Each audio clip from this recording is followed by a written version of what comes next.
Hello, mga kamaster, maraming salamat po sa lahat ng tumatangkilik ng ang nag-iisang tagapagmana. Paki-follow and subscribe mga master para sa mga susunod pang mga kabanata. Ang nag-iisang tagapagmana, Philip Clark, Kabanata 2126. Nagtaas ng kilay si Bert Cress at malakas na sinabi, Master Crow, hayaan mo muna ako. Magsisimula ako ng maayos sa laban na ito. Pagkasabi noon ay mabilis na tumakbo si Bert sa ring sa arena. Pagdating niya sa ring, nag-body flip siya para makaakyat sa stage. Bagamat hindi eksperto si Bert, ilang taon na siyang nag-practice ng martial arts. Gayunpaman, dahil sa kakulangan ng talento, limitado rin ang kanyang mga nagawa. Hehe, how dare he pumunta dito at magpakitang gilas sa ilang galaw lang. Gaya ng inaasahan ng isang bumpkin ng bansa. Rhino, sige, linisin mo. Hinubad ni Rhino ang robe na suot niya, tumambad ang kanyang mambak na kalamnan. Pagkatapos ng 2 hakbang, tumalon siya sa layong mahigit 10 metro at mariing lumapag sa ring. Uminit ang dugo ni Troy sa tanawing ito. Ang ganitong eksena lang ay ilang beses na mas kumikinang kaysa kay Bert. Young Master Clark, dapat, sumuko ka na, sabi ni Troy sa mahinang boses. Bogus fighter lang siya. Nai-intimidate ka ba? Lumingon si Philip at nagtanong. Natahimik si Troy. Medyo na-intimidate talaga siya. Hoy Crow, at ang batang iyon, bantayan mong mabuti. Isang suntok lang ang kailangan ko para ipadala siya sa pearly gates, hahaha. Napatingin si Rhino kay Troy at Philip ng pag-alit, hindi man lang siniseryoso si Philip. Namula ang mga mata ni Bert sa galit habang umuungal at ibinaba ang kamao kay Rhino. Ngumisi ng masama si Rhino. Ang mga kalamnan sa kanyang buong katawan ay biglang namamaga, na tila mas malaki ang sukat. Hahayaan kitang suntukin ako ng 2 beses. Kung hindi, mamamatay ka ng napakabilis at magiging sobrang boring. Nakatayo lang si Rhino sa pwesto at nag-casual stance para matamaan siya ni Bert. Namilog ang mga mata ni Bert, at iniwas niya ang kanyang mga kamay. Sunod-sunod niyang sinuntok ang puso at lalamunan ni Ryan. Beef, bang, dinig na dinig ang tuloy-tuloy na tunog ng kabog. Ang mga binti ni Rhino ay kasing tatag ng bato, hindi gumagalaw. Matapos ang sunod-sunod na suntok, dahan-daang itinaas ni Bert ang kanyang ulo para tingnan si Rhino, na nagpapakita ng nakakainis ng ngiti. Bigla niyang naramdaman na tapos na siya. Retreat. Bumungad sa kanyang isipan ang pag-urong. Atras na sana si Bert nang iwagayway ni Rhino ang kanyang braso. Hehe, pumunta ka sa impyerno. Binato ni Rhino ng suntok ang tiyan ni Bert, pinalipad siya ng mataas sa kabila ng ring, lumapag siya sa harap ni Troy at Philip. Napatingin si Bert kay Troy at magsasalita na sana nang may umagos na dugo sa bibig niya. Kaagad pagkatapos ay unti-unting nawala ang ningning ng mga mata ni Bert at hindi na narinig ang mga salitang gusto niyang sabihin. Hahaha, hoy Crow at ang batang iyon, natatakot ka na ba? Kung oo, lumapit ka at lumuhad sa 3 Panginoon. Baka maging mabait ang 3 Panginoon para hayaan kang mabuhay. Tumayo si Rhino sa pagkanta, itinuro ang kanyang gitnang daliri, at tumawa ng mapanlit.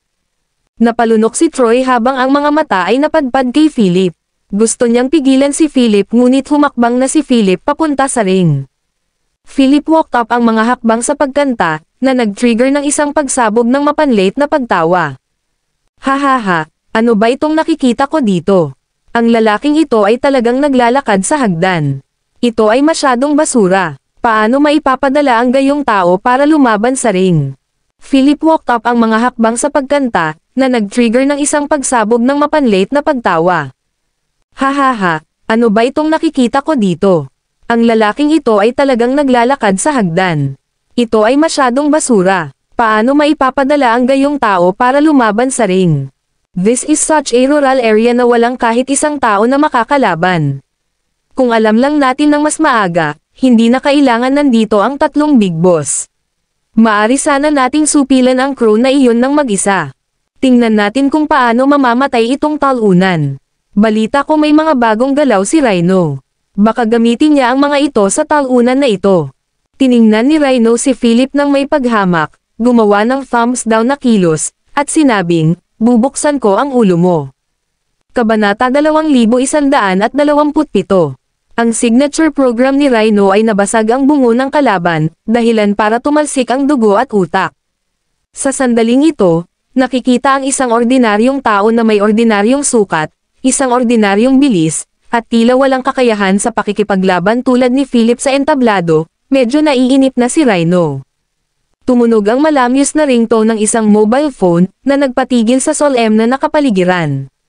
Nagtatakang tumingin si Rhino kay Philip, na inilabas ang kanyang mobile phone mula sa kanyang bulsa. Puno ng galit ang ekspresyon ni Rhino. Ang pagdadala ng telepono sa ring ay sapat na masama, ngunit si Philip ay naglakas loob na ilabas ito at sagutin ang tawag. Mababa ba ang tingin niya kay Rhino o ano? Sa sobrang inis ni Rhino, malapit ng bumubula ng apoy ang kanyang mga mata. Saglit na natigilan si Willis at nakangising sinabi, ang batang ito ay talagang nanliligaw sa kamatayan. Naglakas loob pa rin siyang kunin ang kanyang telepono kapag nasa ring. Alam ba niya na pagpasok pa lang niya sa ring, ibig sabihin nagsimula na ang laban. Haha, Willis, napakataas ng tingin mo sa mga taong ito. Siya ay nasa entablado lamang upang gumawa ng mga numero at magpadala ng kanyang ulo rolling. Hindi mahalaga kung sagutin niya ang tawag o hindi. Masayang sabi ni Master Fei na parang nakikita na niya ang pagsabog ng ulo ni Philip. Nakakainip talaga, pero parang pamilyar ang batang ito, ungol ni Willis. Kinuha ni Philip ang telepono na may matingkad na ngiti sa kanyang mukha. Winnie, mismo na ba ako? Sino ang nami mismo? Kailan ka babalik? I don't think I can make it today. Gawin natin bukas. Nang marinig ang magiliw na pag-uusap ni Philip at ng kanyang asawa, nakaramdam si Rhino ng pagkainsulto. Nasa ring na siya at naging kalaban ni Rhino. Ngunit naglakas loob pa rin siyang makipag-chat sa asawa sa telepono. Ito ay sadyang masyadong mapangahas. Galit na umungol si Rhino at sumugod kay Philip, lahat ng lakas niya ay nakatutok sa kanang braso, nag-iipon ang lakas, maririnig mula sa kanang braso ni Rhino ang tunog ng pag-flex ng mga kalamnan. Kasunod ng paglangit-ngit, ang kanang braso ni Rhino ay namaga sa bilis na nakikita ng mata. Ito ang pinakamalakas na galaw ni Rhino. Maaari niyang agad na mag-ipon ng dugo at kapangyarihan sa kanyang kanang braso, na ginagawa itong sumabog na may ilang beses na mas malakas kaysa sa normal sa maikling panahon. Ang isang suntok ay maaaring makabasa ng mga bato at madaling makabasa ng bungo ng tao. Pumunta ka sa impyerno. How dare you answer a phone call now? Babaliin ko yung ulo mo. Whoosh! Ang matalim na tunog ng isang suntok na lumilipad sa hangin ay narinig habang ang galit na kamao ni Rhino ay gumalaw sa napakabilis na bilis upang mabasa ang ulo ni Philip. Samantala, maluwag pa ring kausap ni Philip si Win. Nanginginig si Troy sa gulat. Hindi siya nang ahas na panoorin ang sumunod na eksena. Ngumiti si Will ng mapanokso, kahit umiling-iling na para sabihin bang hindi makakarating kay Philip. Si Master Fei at Master Tanner ay parehong nag-cross sa kanilang mga paa at humithit ng sigarilyo na parang hinatulan na nila ng kamatayan si Philip. Bakit parang may mali sa mga tunog doon? Anong ginagawa mo? Lumutang ang boses ni Win sa speaker. Nakikipaglaro ako sa mga kaibigan ko. Ito ay isang larong panlaban. Lagi siyang talo sa akin kaya naiinis siya. Kakausapin kita mamaya pagbalik ko. Turuan ko muna siya ng magandang leksyon. Okay, kung gayon. Pagkababa niya ng telepono ay wala pang 10 sentimetro ang layo ng kamao ni Rhino sa mukha ni Philip. Sa isang kisap mata, tatama na ang kamao niya sa ulo ni Philip, sisubog ito sa putol-putol. Ngumisi si Rhino, puno ng pag-asa ang mukha na para bang nakita ang paborito niyang eksena ng isang bungo na sumasabog. Gayunpaman, sa susunod na sandali, lumitaw ang kanang kamay ni Philip mula sa kung saan at tumigil sa harap ng kamao ni Rhino. Kabanata 2128. Gusto mo bang itigil ang suntok ko? Wishful thinking. Boom! Sa ingay ng banggaan, ang mukha ni Rhino ay pumikit at napakunot noo. Mukha siyang bulldog. Napatigil ang kamao niya sa palad ni Philip na nakahawak sa halos lahat ng kamao ni Rhino. Ang kanyang 5 daliri ay dahan-daang nagpapuwersa, na naging sanhi ng paglangit-ngit ng bakal na kamao ni Rhino. Ang mga buto ni Rhino na mas matigas pa sa bato ay dinudurog ni Philip. Ikaw, pinagpawisan si Rhino habang nanginginig ang lahat ng kalamnan sa katawan dahil sa sakit. Ano? Pinutol mo ang pakikipag-usap sa aking asawa at labis akong ikinagagalit. Kalmadong nagsalita si Philip, at ang lakas ng kanyang kamay ay biglang tumaas. Sa isang crunching sound, ang buong kamao ni Rhino ay durog sa mincemeat. Mga tipak ng buto na may halong laman at dugo ay tumalsik kung saan-saan. Arg! Ako! Oof! Bago pa matapos ang pagmumura ni Rhino ay sinipa na niya si Philip sa tiyan. Lumipad sa hangin si Rhino at dumura ng isang subo ng dugo. Ang galit niyang mga mata ay unti-unting nawala ang ningning. Thud! Lumapag si Rhino sa kalayuan sa sofa kung saan nakaupo si Willis. Ibinuka niya ang kanyang bibig, nagluwa ng ilang subo ng dugo, at hinugot ang kanyang huling hininga. Katahimikan. Nagkaroon ng patay na katahimikan sa buong stadium ng labanan. Lahat ay tumingin kay Philip sa singsing na may gulat na mga mata. Walang nag-aakalang kayang patayin ni Philip si Rhino ng ganoon kadali at casual. Isang segundo ay nasa telepono siya, at sa sumunod na segundo ay nahuli niya ang nakamamatay na suntok ni Rhino. Pagkatapos, madali at masaya niyang natapos ang counterattack. Maaari bang gawin ng isang ordinaryong tao ang ganoong bagay? Sa sulok, basang-basa na sa malamig na pawis ang matipunong lalaki na nanunuya kay Philip. Sa sandaling ito, puno ng saya ang kanyang puso. Nagpapasalamat siya na hindi siya nagawang move ni Philip ngayon. Kung hindi, tansya niya ay tiyak na magiging bangkay siya sa parking lot ngayon. Malakas na sinapo ni Troy ang kanyang dibdib gamit ang kanyang dalawang kamay, sa wakas ay bumalik sa tamang pwesto ang kanyang puso. Si Young Master Clark ay talagang kasing bangis ng isang tigre. Nahulog ang sigarilyo sa kamay ni Master Fei sa kanyang pandiya.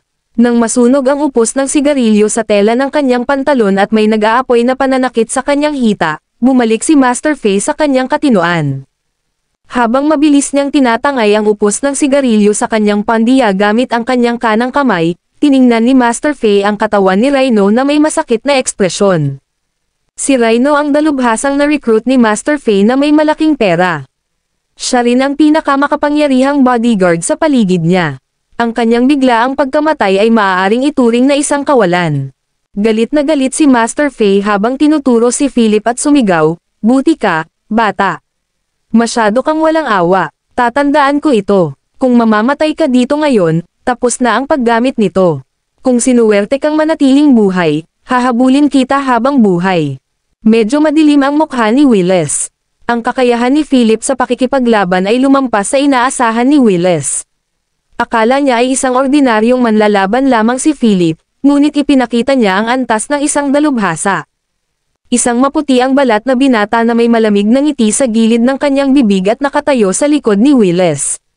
"Boss, ang batang ito ay may magandang liksi at lakas, ngunit hindi ko siya kalaban. No rush, hintayin natin.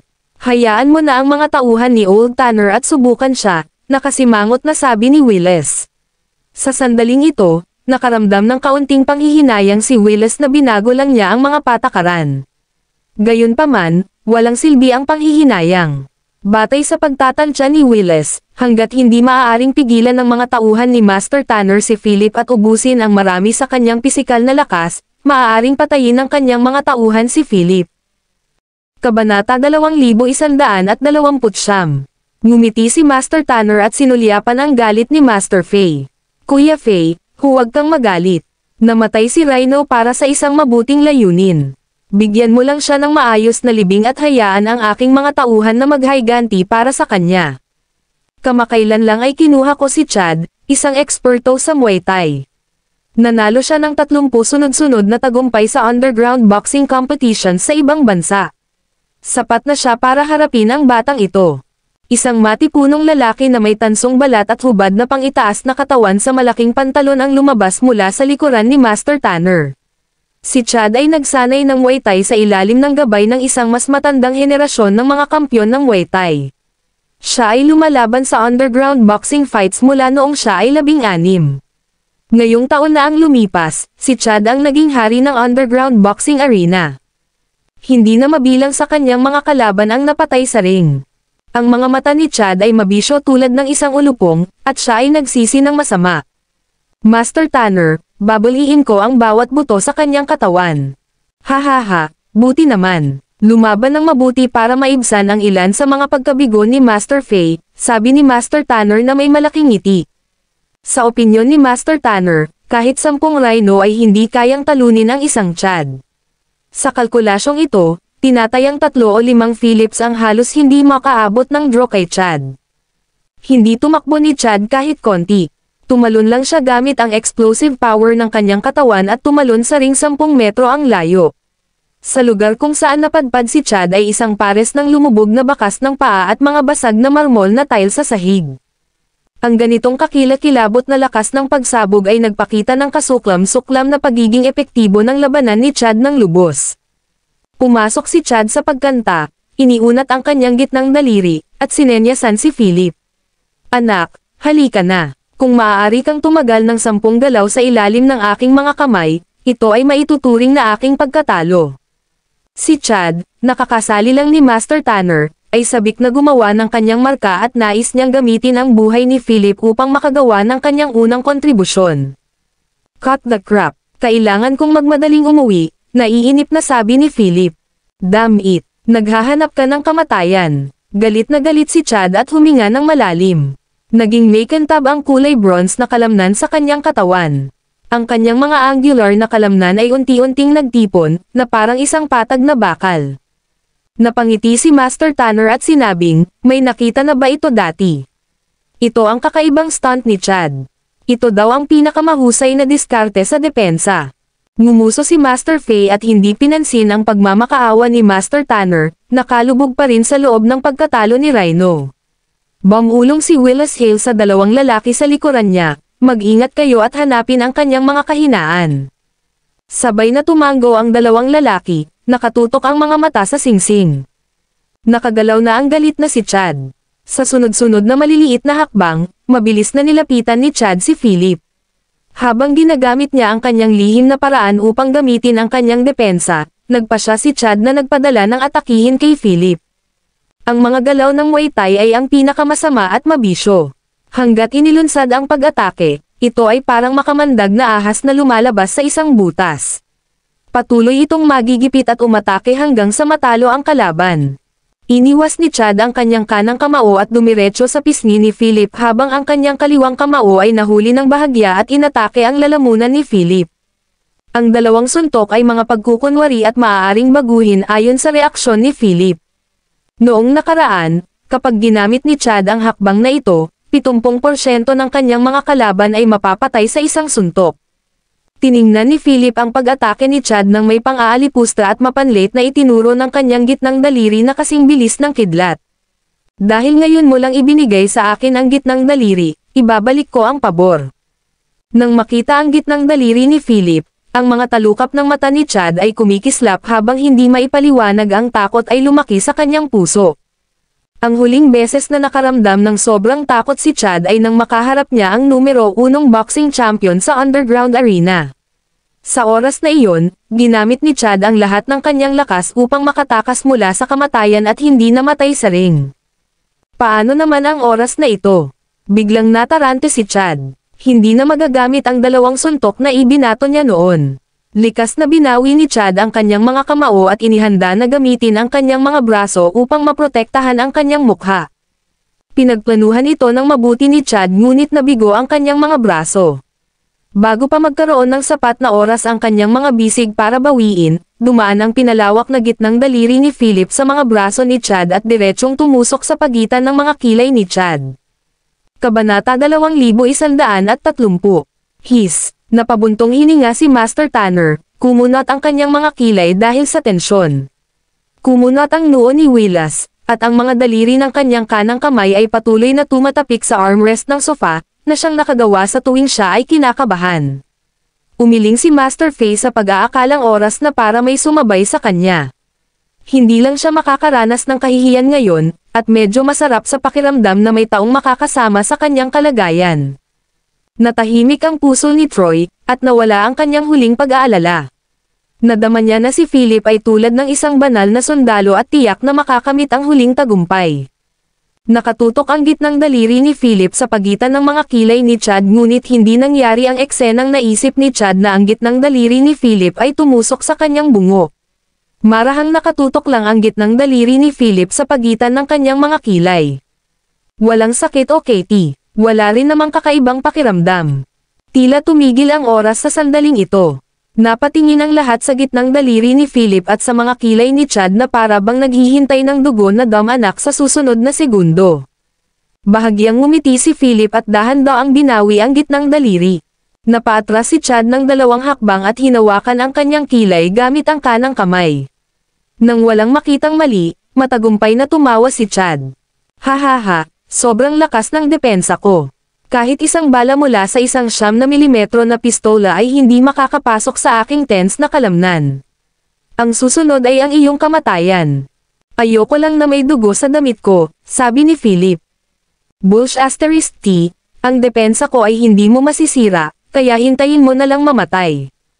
Nakangiting sumulong si Chad, ngunit nang makakalahati pa lang ay naramdaman na ni Chad na nataman siya ng mabigat na martilyo sa kanyang utak.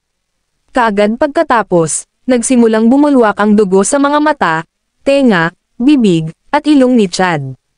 Thud! Si Chad, na mabilis na nawawalan ng lakas, ay lumuhad sa lupa habang nanghihina ang mga paa. Ilang beses umindayog ang katawan niya bago siya bumagsak. Nakangiting lumingon si Philip at tumingin kay Willis, na sa sobrang gulat ay nalaglag ang panga. Galing ka ba sa pamilya Hale? Hayaan mong magsama ang 2 mong lalaki. Sa likod ni Willis, nagkatinginan sina Ron at Hood at sabay na naglakad papunta sa ring. Mayabang na brat, tapos ka ngayon. Sina Ron at Hood ay mga martial arts masters, at ang kanilang mga kasanayan ay kasing husay ng mga eksperto sa mga pelikula. Humanda ka sa panginginig. Ipapakita ko sa iyo kung ano ang takot. Bahagyang nanlamig ang mga mata ni Willis habang nakangisi. Hindi niya maiwasang maramdaman na pamilyar ang mukha ng binata sa kanyang harapan pero hindi niya lang maalala. Mr. Hale, ano ang pinagmulan ng 2 taong ito? Tanong ni Master Tanner sa mahinang boses nang makita ang 2 na lumabas sa stage. Ang 2 ito ay mga disipulo ni Master Willow, ngunit sila ay pinalayas dahil sa kanilang pagiging marahas. Sa nakalipas na 2 taon, maraming mabigat na problema ang nahawakan ng 2 magkapatid na ito. Makinis at matikas ang kanilang mga galaw. Mas exciting ang panonood sa kanila away kaysa sa panonood ng mga action scene sa mga pelikula. Dapat tingnan mong mabuti mamaya. Sa pinagsamang 2, mas makapangyarihan sila.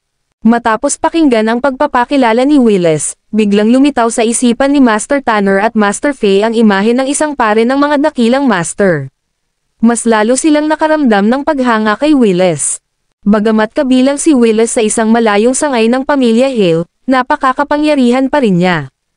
Ang pamilyang Hale ay isang pangalan na nagpasindek sa puso ng iba. Bukod dito, narinig din nila ang tungkol kay Master Willow. Iyon ay isang kamangha-manghang tao na maaaring lumutang sa hangin. Minsan, nabasag niya ang isang bakal na pader sa isang suntok. Nabalitaan na galing siya sa Nonagon. Kabanata 2131. Si Master Willow ay hindi isang ordinaryong tao ngunit isang disipulo ng unang sona sa likod ng Nonagon. Gayunpaman, siya ay hindi nagtagal. Sa kabila noon, bilang isang taong pumasok sa pinto, kitang-kita pa rin ang kanyang lakas. Sa kanilang marketing, siya ay naging isang tinatawag na master. Mabagal na naglakad sina Ron at Hood papunta sa ring at tumayo sa magkabilang gilid ni Philip. Ikaw ang unang taong may lakas ng loob na hamanin kami. Sa isang iglap, matitikman mo na ang lakas ng pinagsama-sama nating diskarte sa pag-atake, para mamatay ka ng mapayapa pagkatapos nito, malamig na sabi ni Ron, na may makatarungang mukha. Ang pagharap sa isang kalaban tulad ni Philip, Ron at Hood ay hindi naglakas loob sa kanya ng basta-basta. Kung tutusin, ngayon lang nagpakita ng lakas si Philip. Tigilan mo na ang panliligaw na parang babae at bilasan mo ang iyong mga pag-atake. Philip urged impatiently. Natural na nakita niya ang pagkakaiba ng 2 ngunit tila hindi nila nalampasan ang secular na mundo. Bilang Dragon Warrior, may kumpiyansa pa rin si Philip na harapin sila. Pumunta ka sa impyerno. Hood roared, leaned forward, at sisingilan kay Philip. Iniunat niya ang kanyang mga braso at nagwalas sa baywang ni Philip. Sabay galaw ni Ron at June up para sipain ang ulo ni Philip gamit ang kanang paa. Mabuti. Excited na sigaw ni Willis at pumalakpak ng malakas na parang nanonood ng palabas. Tumigil na rin sa paninigarilyo sina Master Fei at Master Tanner at pinagmasdan nilang mabuti ang laban ng tatlo. Inaabangan nilang dalawa ang tagumpay ni Philip sa mga oras na ito. Hindi nila pinapayagan ang kanilang sarili na magdusa ng mga pagkalugi habang nakaupo si Willis at umani ng mga gantimpala. Magkasama silang nagpunta dito, kaya natural, dapat din silang magkatalo. Gayunpaman, sa loob-loob lamang nila naisip at hindi nang ahas magsalita ng malakas. Sa napakabilis, gayunpaman, medyo nababalisa si Willis. Isang mahinang pakiramdam ng pagkabalisa ang kumalat sa kanyang puso. Mabilis na iniunat ni Philip ang kanyang mga kamay at sinunggaban ang napakabilis na sipal ni Ron. Isang malaking puwersa ang humawak sa librong bukong ni Ron. Nabigla si Ron ngunit huli na ang lahat para lumaban. Sa isang bitek, ang bukong-bukong ni Ron ay dinurog ni Philip, na pagkatapos ay iniwagayway ang katawan ni Ron na parang isang higanteng palakol at inihagis ito kay Hood. Biglang bumukas ang mga mata ni Hood. "Ron, iwasan mo dali." Napasigaw si Ron sa sakit. "Bitawan mo ang kapatid ko." Galit na pinabilis ni Hood ang kanyang bilis pasulong, gustong sumugod kay Philip at kunin si Ron mula sa mga kamay ni Philip. Bam! Sumandal ang baywang ni Ron kay Hood habang sumusugod siya. Sa isang bitek, yumuko ang itaas na katawan ni Ron sa isang kakaibang 180 degree na anggulo. Nabangga ang likod ng ulo niya sa takom niya. Nang makita ang kakaibang arco ng katawan ni Ron, napatayo ang lahat sa gulat. Pagkatapos ay inihagis ni Philip si Ron sa lupa. Si Hood, na bumagsak na rin sa lupa, ay napatingin sa kakaibang postere ni Ron. Agad na lumabo ang mga luha sa kanyang mga mata. "Ron!" Humiga si Hood sa tabi ni Ron at tumingin sa kapatid niyang nalagutan ng hininga. Sinukli niya ang kanyang mga kamay sa kanyang buhok, buong lakas niyang hinawakan, at hinugot ang ilang dakot ng buhok. Ang sakit ay nagpasigla sa pagkauhaw ni Hood sa paghiganti. Namumulang mata, tumayo siya at pinandilatan si Philip. Papatayin kita! Papatayin kita!" Umungol si Hood habang sinugod si Philip ng walang anumang galaw o pamamaraan. Inaatake lang niya si Philip from instinct. Philip shook kanyang ulo disdainfully at threw isang tila magaan na suntok, na tumama sa pisngi ng papasok na Hood. Bumagsak si Hood sa lupa na nakayuko ang ulo. Nanginginig ang kanyang katawan, at unti-unting huminto sa paggalaw. Kabanata 2132. Tapos na ang laban at oras na para tapusin ito. May darating ka bang iba? Nakangiting tanong ni Philip. Sina Master Fei at Master Tanner ay nakaramdam ng lamig sa kanilang mga puso. Matapos masaksihan ang pagkamatay ni Ron at Hood, wala na silang ideya sa kanilang isipan, hindi bababa sa ngayon. Ibinuka at isinara ni Willis ang kanyang bibig, gustong magsabi ng mga pananakot. Gayunpaman, hindi niya magawa. Sa sandaling ito, medyo natakot si Willis. Alam na alam ni Willis ang husay ni Ron at Hood. Nagawa ni Philip na mag-isang pumatay ng 2 tao, na naging dahilan ng labis na pangamba ni Willis kay Philip. Gayunpaman, hindi nagtagal ay sinampal ni Willis ang sofa ng galit na galit. Labis siyang hindi nasisiyahan sa resulta sa kanyang harapan. "Huwag kang mayabang dito. Napansin ko lahat ng hinanakit ngayon. Pagbalik ko, patay na ang buong pamilya mo." Nang marinig iyon, kumunot ang noo ni Philip. Bumaba siya sa singsing at hinimas ang mga palso habang naglalakad papunta kay Willis. Agad na tumindig ang balahibo ni Willis sa gulat. "Ikaw, ano sa tingin mo ang ginagawa mo? Binabalaan kita na huwag kang lalapit o hindi kita bibitawan." Si Master Fei at Master Tanner ay umatras ng walang lakas ng loob na ibuka ang kanilang bibig. Pinilit ni Willis na kumalma at nagpatuloy, "Tapos na ang laban at nanalo ka. Aminado kami ng pagkatalo at aalis na kami. Pwede kang umalis kung gusto mo, pero hayaan mo muna akong turuan ka. Gusto mong mamatay ang buong pamilya ko, hindi ba? Pagkatapos ay hahayaan kong mamatay ang buong pamilya mo nang walang maayos na libingan." Pagkatapos magsalita ni Philip ay pinitik niya ang kanyang palso at sinampal ng malakas ang mukha ni Willis. Kumunot ang pisngi ni Willis, ngunit hindi man lang siya naglakas loob na sawayin si Philip. Ito ang walang awa na lalaking madaling pumatay kina Ron at Hood. Naramdaman ni Willis na kahit humarap siya kay Philip ng may baril, baka hindi siya ang kalaban ni Philip. Smack! Isa na namang malutong na sampal at dugo ang tumulo mula sa bibig ni Willis. Naramdaman na lamang niya ang pagkirot sa kanyang ulo. Tuluyan na siyang natulala sa sampal ni Philip. Nagalit siya. Ito ay sadyang maput. Siya ang ika-9 na master ng pamilya Hale ngunit ngayon, talagang sinampal siya sa bibig ng isang kabataan sa publiko. Hindi pa siya nakaranas ng ganitong uri ng kahihiyan. Ito ay isang maliit na aral para sa iyo. Sa susunod na magpapakita ka sa harapan ko, hindi lang 2 sampal iyon. Napatingin tuloy si Philip kina Master Faye at Master Tanner. Malamig niyang sabi, "Anong sabi mo? Aaminin mo bang talo ka o gusto mong ipagpatuloy ang laban?" "Wala nang away. Ikaw ang master. Inaamin ko ang pagkatalo ko at aalis ka agad." Handa rin akong aminin ang pagkatalo at umalis. Walang kaunting pag-aalinlangan, agad na nilisan ni Master Faye at Master Tanner ang Battle Stadium kasama ang kanilang mga tao. Ang nahihilo na si Willis ay tumagilid ang ulo at dumura ng isang subo ng dugo, na naglalaman ng ilang posterior molars. Napatalon silang lahat sa sampal ni Philip. "Aalis na tayo. Siguradong hindi na kami magpapakita sa harap mo sa hinaharap," sigaw ni Willis. "Hehe." Ngumisi si Philip at tumalikod para maglakad papunta kay Troy Crow. Pagtingin sa likuran ni Philip, nakahinga ng maluwag si Willis. Hindi pa siya nakakaramdam ng ganoon kaba. Nang tuluyang mawala ang likod ni Philip, nagalit si Willis, makipag-ugnayan ka agad kay Master Willow. "Papatayin ko ang batang iyon. How dare he hit me? Ako ang ika-9 na master ng pamilya Hale." Oo. Agad na kinuha ng katulong ang kanyang telepono at tinawagan si Master Willow. "Kumusta, Master Willow, nasaan ka? Halika dito agad. Nakilala ko ang isang matigas na manlalaban na nagpabagsak sa marami sa aking mga tao. Kahit na ang iyong 2 mahalagang alagad ay pinatay na." Sigaw ni Willis at naglakad palabas ng combat stadium kasama ang isang grupo ng mga katulong. Kabanata 2133. Sa isang high-end luxury relaxation club. Sa pinaka-prestihiyosong pribadong silid ng buong club, nakaupo sa isang leather na sofa ang isang matipunong lalaking nasa edad 30 o 40.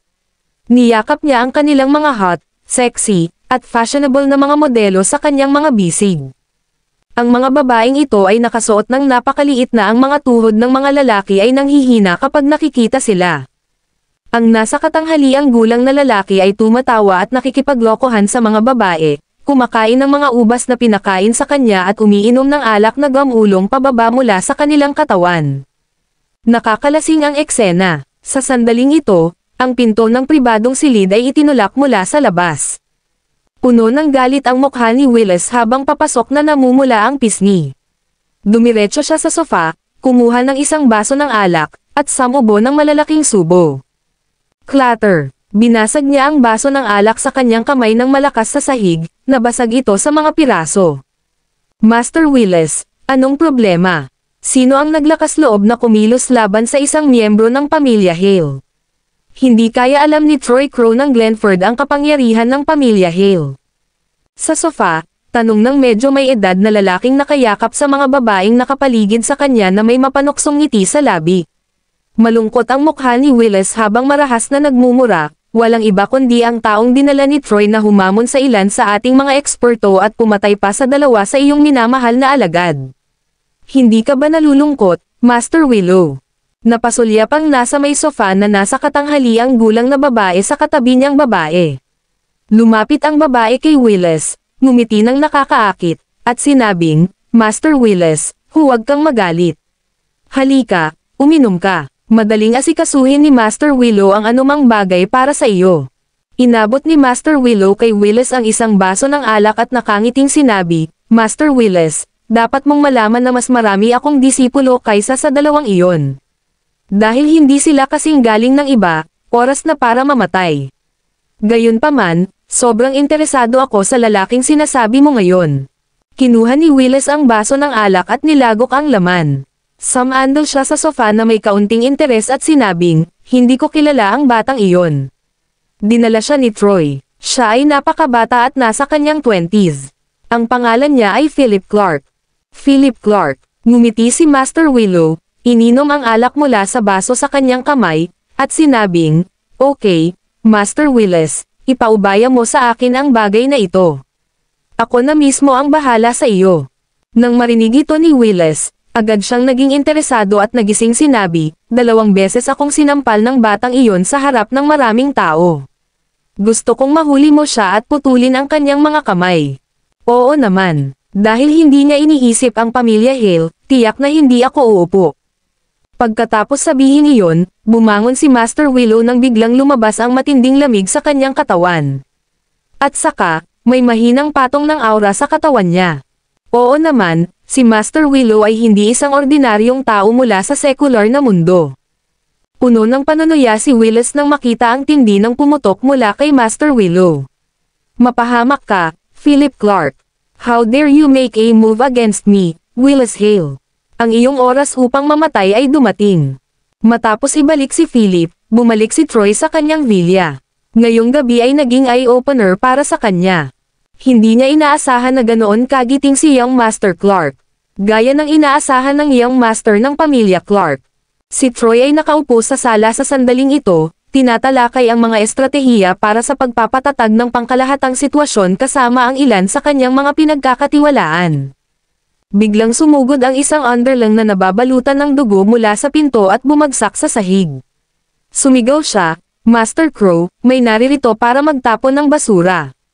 Bago pa siya matapos magsalita, sa direksyon ng pintuan, isang matipunong figure ang pumasok na may tuloy-tuloy na takbo habang may dalang dumadagandong na layuning patayin.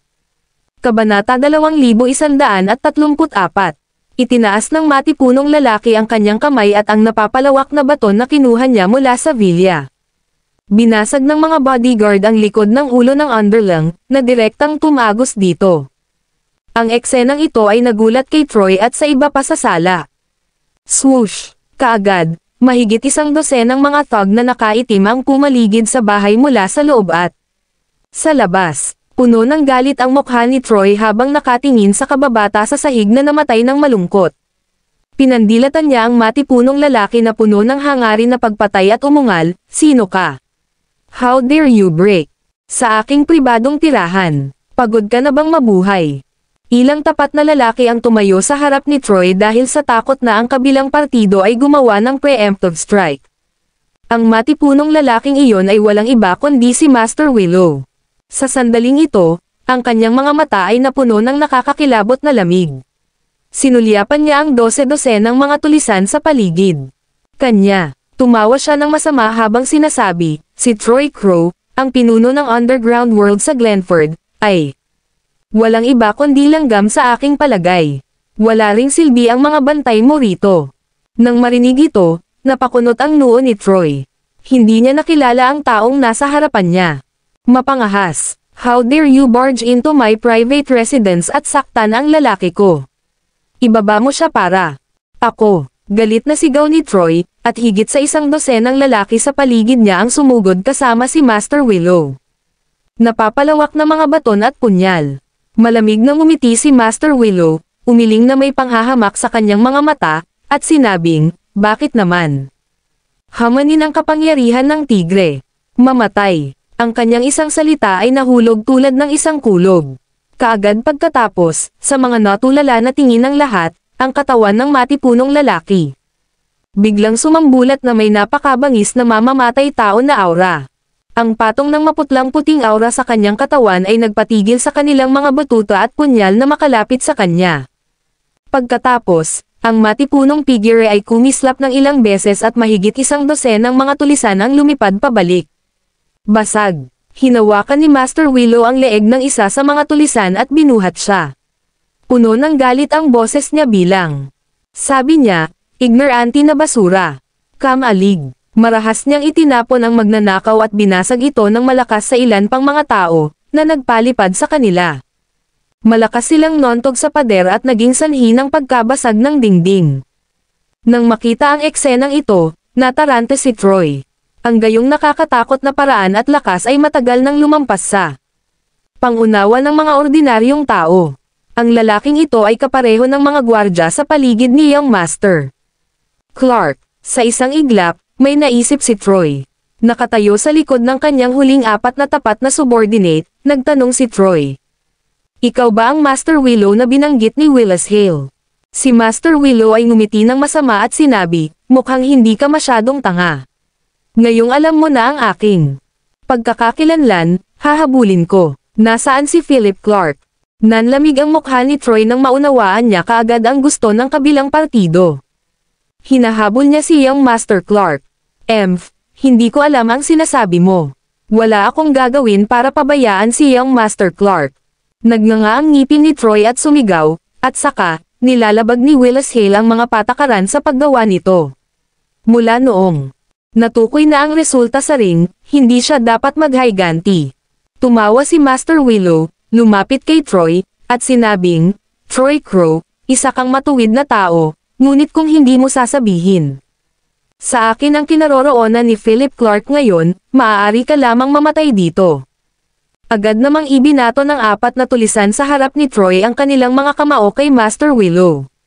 Gayunpaman, hindi sila magkatugma. Para kay Master Willow, kahit na siya ay tinanggal, bilang isang alagad ng pinto sa unang sona. Hindi siya isang taong kayang kalabanan ng mga ordinaryong tao. Beef, bang. 3 thugs ang naalis sa isang suntok mula kay Master Willow. Bumagsak sila sa sahig gamit ang kanilang mga ulo. Nakatagilid habang dumudura ng dugo. Ang ilan ay lumubog ang dibdib at patay na. Ikaw na, Troy. Mayroon kang huling pagkakataon. Kinagat ni Master Willow ang leeg ng huling halimaw at malamig na bamaling kay Troy. Kabanata 2135. Napatingin si Troy sa mga nahulog na kapatid sa kanyang harapan, lahat sila ay tragic na namatay. Napalunok siya ng mariin, at ang kanyang mga kamay ay nanginginig ng hindi mapigilan.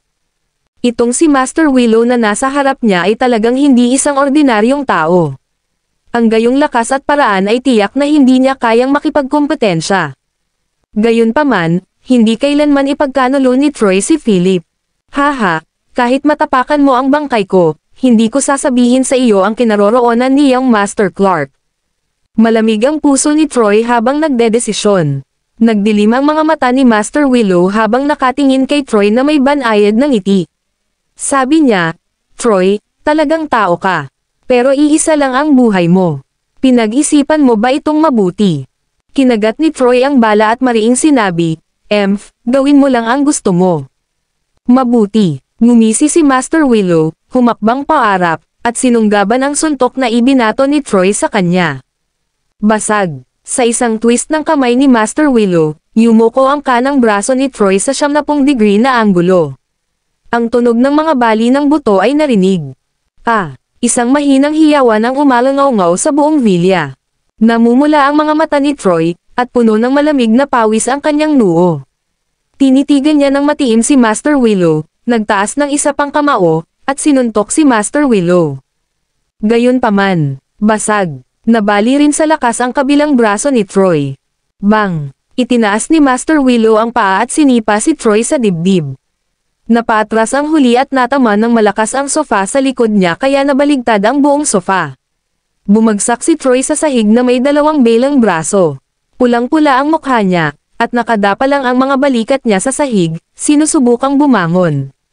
Bam! Lumapit si Master Willow at tinapakan ang likod ni Troy. Puff! Dumura ng dugo si Troy at hindi makagalaw sa pagkakatapak sa sahig. Pinag-cross ni Master Willow ang kanyang mga braso sa kanyang dibdib, nanunuyang tumingin kay Troy na may panunuya, at sinabing, Troy Crow, itigil mo na ang pagiging matigas ang ulo. Bakit mo ipinagtatanggol ang isang tagalabas na hindi mo kamag-anak? Kahit hindi mo sabihin, mahahanap ko ang batang iyon na nangangalagang Philip Clark. I'm just giving you a chance to be my dog, kaya bakit hindi mo ito pahalagahan? Nagbuga ng dugo si Troy sa bibig at nagpakawala ng isang halimaw na parang ungol, di managinip ka. Hindi ko ipagkakanulo si Young Master Clark. Siguradong ipaghihiganti niya ako. Pumalakpak, pumalakpak. Sa sandaling ito, ang tunog ng palakpakan ay nagmumula sa harap ng pintuan ng vilya. Willis Hale, na may isang tabako sa kanyang bibig at isang entourage sa likod niya, lumakad sa pamamagitan ng pinto swaggeringly. Dumiretso siya kay Troy, umupo sa sofa sa isang tabi, at pinag-cross ang mga paa.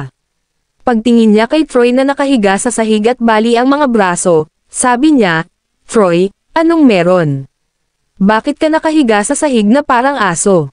Galit na tinitigan ni Troy si Willis na nakaupo sa sofa at sinabing, Willis Hale, lumagpas ka na sa linya. Ang mga patakaran ay itinakda, ngunit nang ahas kang maghayganti ng pribado. Tumingin si Willis kay Troy habang tumatawa, nakayuko, at nagdududa sa kanya. Troy Crow, alam mo ba kung anong panahon ito? Bakit rules pa rin ang sinasabi mo? Ang mga patakaran ay sinadya upang sirain. Bukod dito, ang mga tao ng aking pamilya Hill ay hindi kailanman nagmamalasakit sa tinatawag na mga patakaran. Ngayon, mayroon akong dalawang layunin. Una, sabihin sa amin kung saan tumutuloy ang batang si Philip Clark. Pangalawa, kung pahalagahan mo ang iyong buhay, lumuhad ka at yumukod sa akin. Hahayaan kitang maging aso na pinalaki ko kay Glenford. Kung hindi, ililibing ka ng aking mga tauhan sa bundok ngayon. Pagkatapos magsalita, maluwag na umupo si Willis habang nakatingin kay Troy na may banayad ng ngiti. Kabanata 2136. Namilog ang mga mata ni Troy habang iniluwa niya ang dugo sa kanyang bibig sa matangkad na gray plaid suit ni Willis. Tapos, tumawa siya at sinabing, "I've never betrayed my friends." Dapat kang managinip kung sa tingin mo ay makukuha mo akong ipagkaloob kay Young Master Clark. Nang marinig iyon, nagdilim ang mga mata ni Willis. Bumangon siya at sinabi sa dalawang lalaking nasa likuran niya, "Ilibing mo siya." Kasunod nito, naglakad ang dalawang lalaki, naglabas ng mga itim na pistola sa kanilang baywang, at tinutukan si Troy. Bang! Bang! Putok ng baril. Gayunpaman, sa hindi inaasahan, si Troy ay hindi nahulog sa isang pool ng dugo. Sa kabaligtaran, nahulog ang dalawang subordinate na may pahiwatig ng pula sa pagitan ng kanilang mga kilay. Sa sobrang takot ni Willis ay nanlamig siya sa kinatatayuan habang pinalibutan siya ng mga gwardya sa gilid niya. Natigilan si Willis habang nakatingin sa dalawang lalaking bumagsak sa bandang dugo. Pagkatapos, tiningnan niya ang dalawang butas ng bala sa malalaking French windows at kumunat ang noo. Kabog, kabog, kabog. Mabilis na yabag ang narinig sa labas ng villa. Wala pang 10 segundo, mahigit 12 ng mga sundalo na nakasuot ng itim na uniforme ng labanan na pawang armado ng mga baril ay pumasok mula sa lahat ng pinto at bintana. Tuluyan na nilang pinalibutan ang villa. Si Willis at ang mga lalaking dinala niya, pati na rin si Master Willow, ay natatakpan ng makakapal na pulang tuldok. Sa sandaling ito, lumabas si Philip mula sa likuran ng mga armadong gwardya na ito. Tiningnan niya si Willis at ang iba pa na may malinaw na mga mata. "Balita ko hinahanap mo ako." Napangiti si Philip. Nagtaas ng kilay si Willis, tinitigan si Philip ng mariin, at sinabing, "Philip Clark, mukhang minamaliit kita." Si Master Willow ay lumabas sa sandaling ito. Siya ay tumingin kay Philip, glanced sa guard sa tabi niya, at sneered disdainfully. "Ikaw ba si Philip Clark?" Napatingin sa gilid si Philip kay Master Willow. Sa isang sulyap lang, alam niyang hindi ordinaryong tao ang lalaking ito. "Ako," walang pakialam na sagot ni Philip. Tinanong niya, "Ikaw ba si Master Willow?" ang taong kausap niya. Ngumiti si Master Willow at sinabing, "Maganda ang iyong paningin. Dahil alam mo ang aking pangalan, bakit hindi ka sumuko ng masunurin? Sa mga taong dinala mo, natatakot akong hindi ka makalapit sa akin kahit 1 metro." Ito ang tiwala ni Master Willow. Para sa mga tao sa unang zone sa likod ng pinto, ang mga normal na baril ay hindi na makakagawa ng malaking pinsala sa kanila. Ito rin ang dahilan sa likod ng kanyang pang-aalipusta at pang-aalipusta sa mga kaibigang gwardya. Ngumisi din si Willis at sinabing, "Philip, bagamat napaka-cute mo, si Master Willow ay hindi isang taong basta-basta kayang hamanin. Dapat kong sabihin sa iyo na si Master Willow ay hindi ordinaryong tao na kilala mo. Para kay Master Willow, ang mga baril sa iyong mga kamay ay simpleng scrap metal." Nakatagilid na tumingin si Philip kay Master Willow at nakakunot ang noo na nagtanong, "Ikaw ba ay taga-pinto ng Nonagon?" His, nang marinig iyon, si Master Willow ay nanginginig. Tinitigan niya ng maayos si Philip at ngumisi. "Kawili-wili, hindi ko inaasahan na malalaman mo ang tungkol sa pinto at sa Nonagon. Sino ka?" Ito ay ganap na lampas sa kanyang inaasahan. Akala niya ay ordinaryong tao lang si Philip. Kahit na mas magaling siya, dapat lang siyang anak ng isang malaking pamilya. Ngayon, gayunpaman, nagbago ang isip ni Master Willow.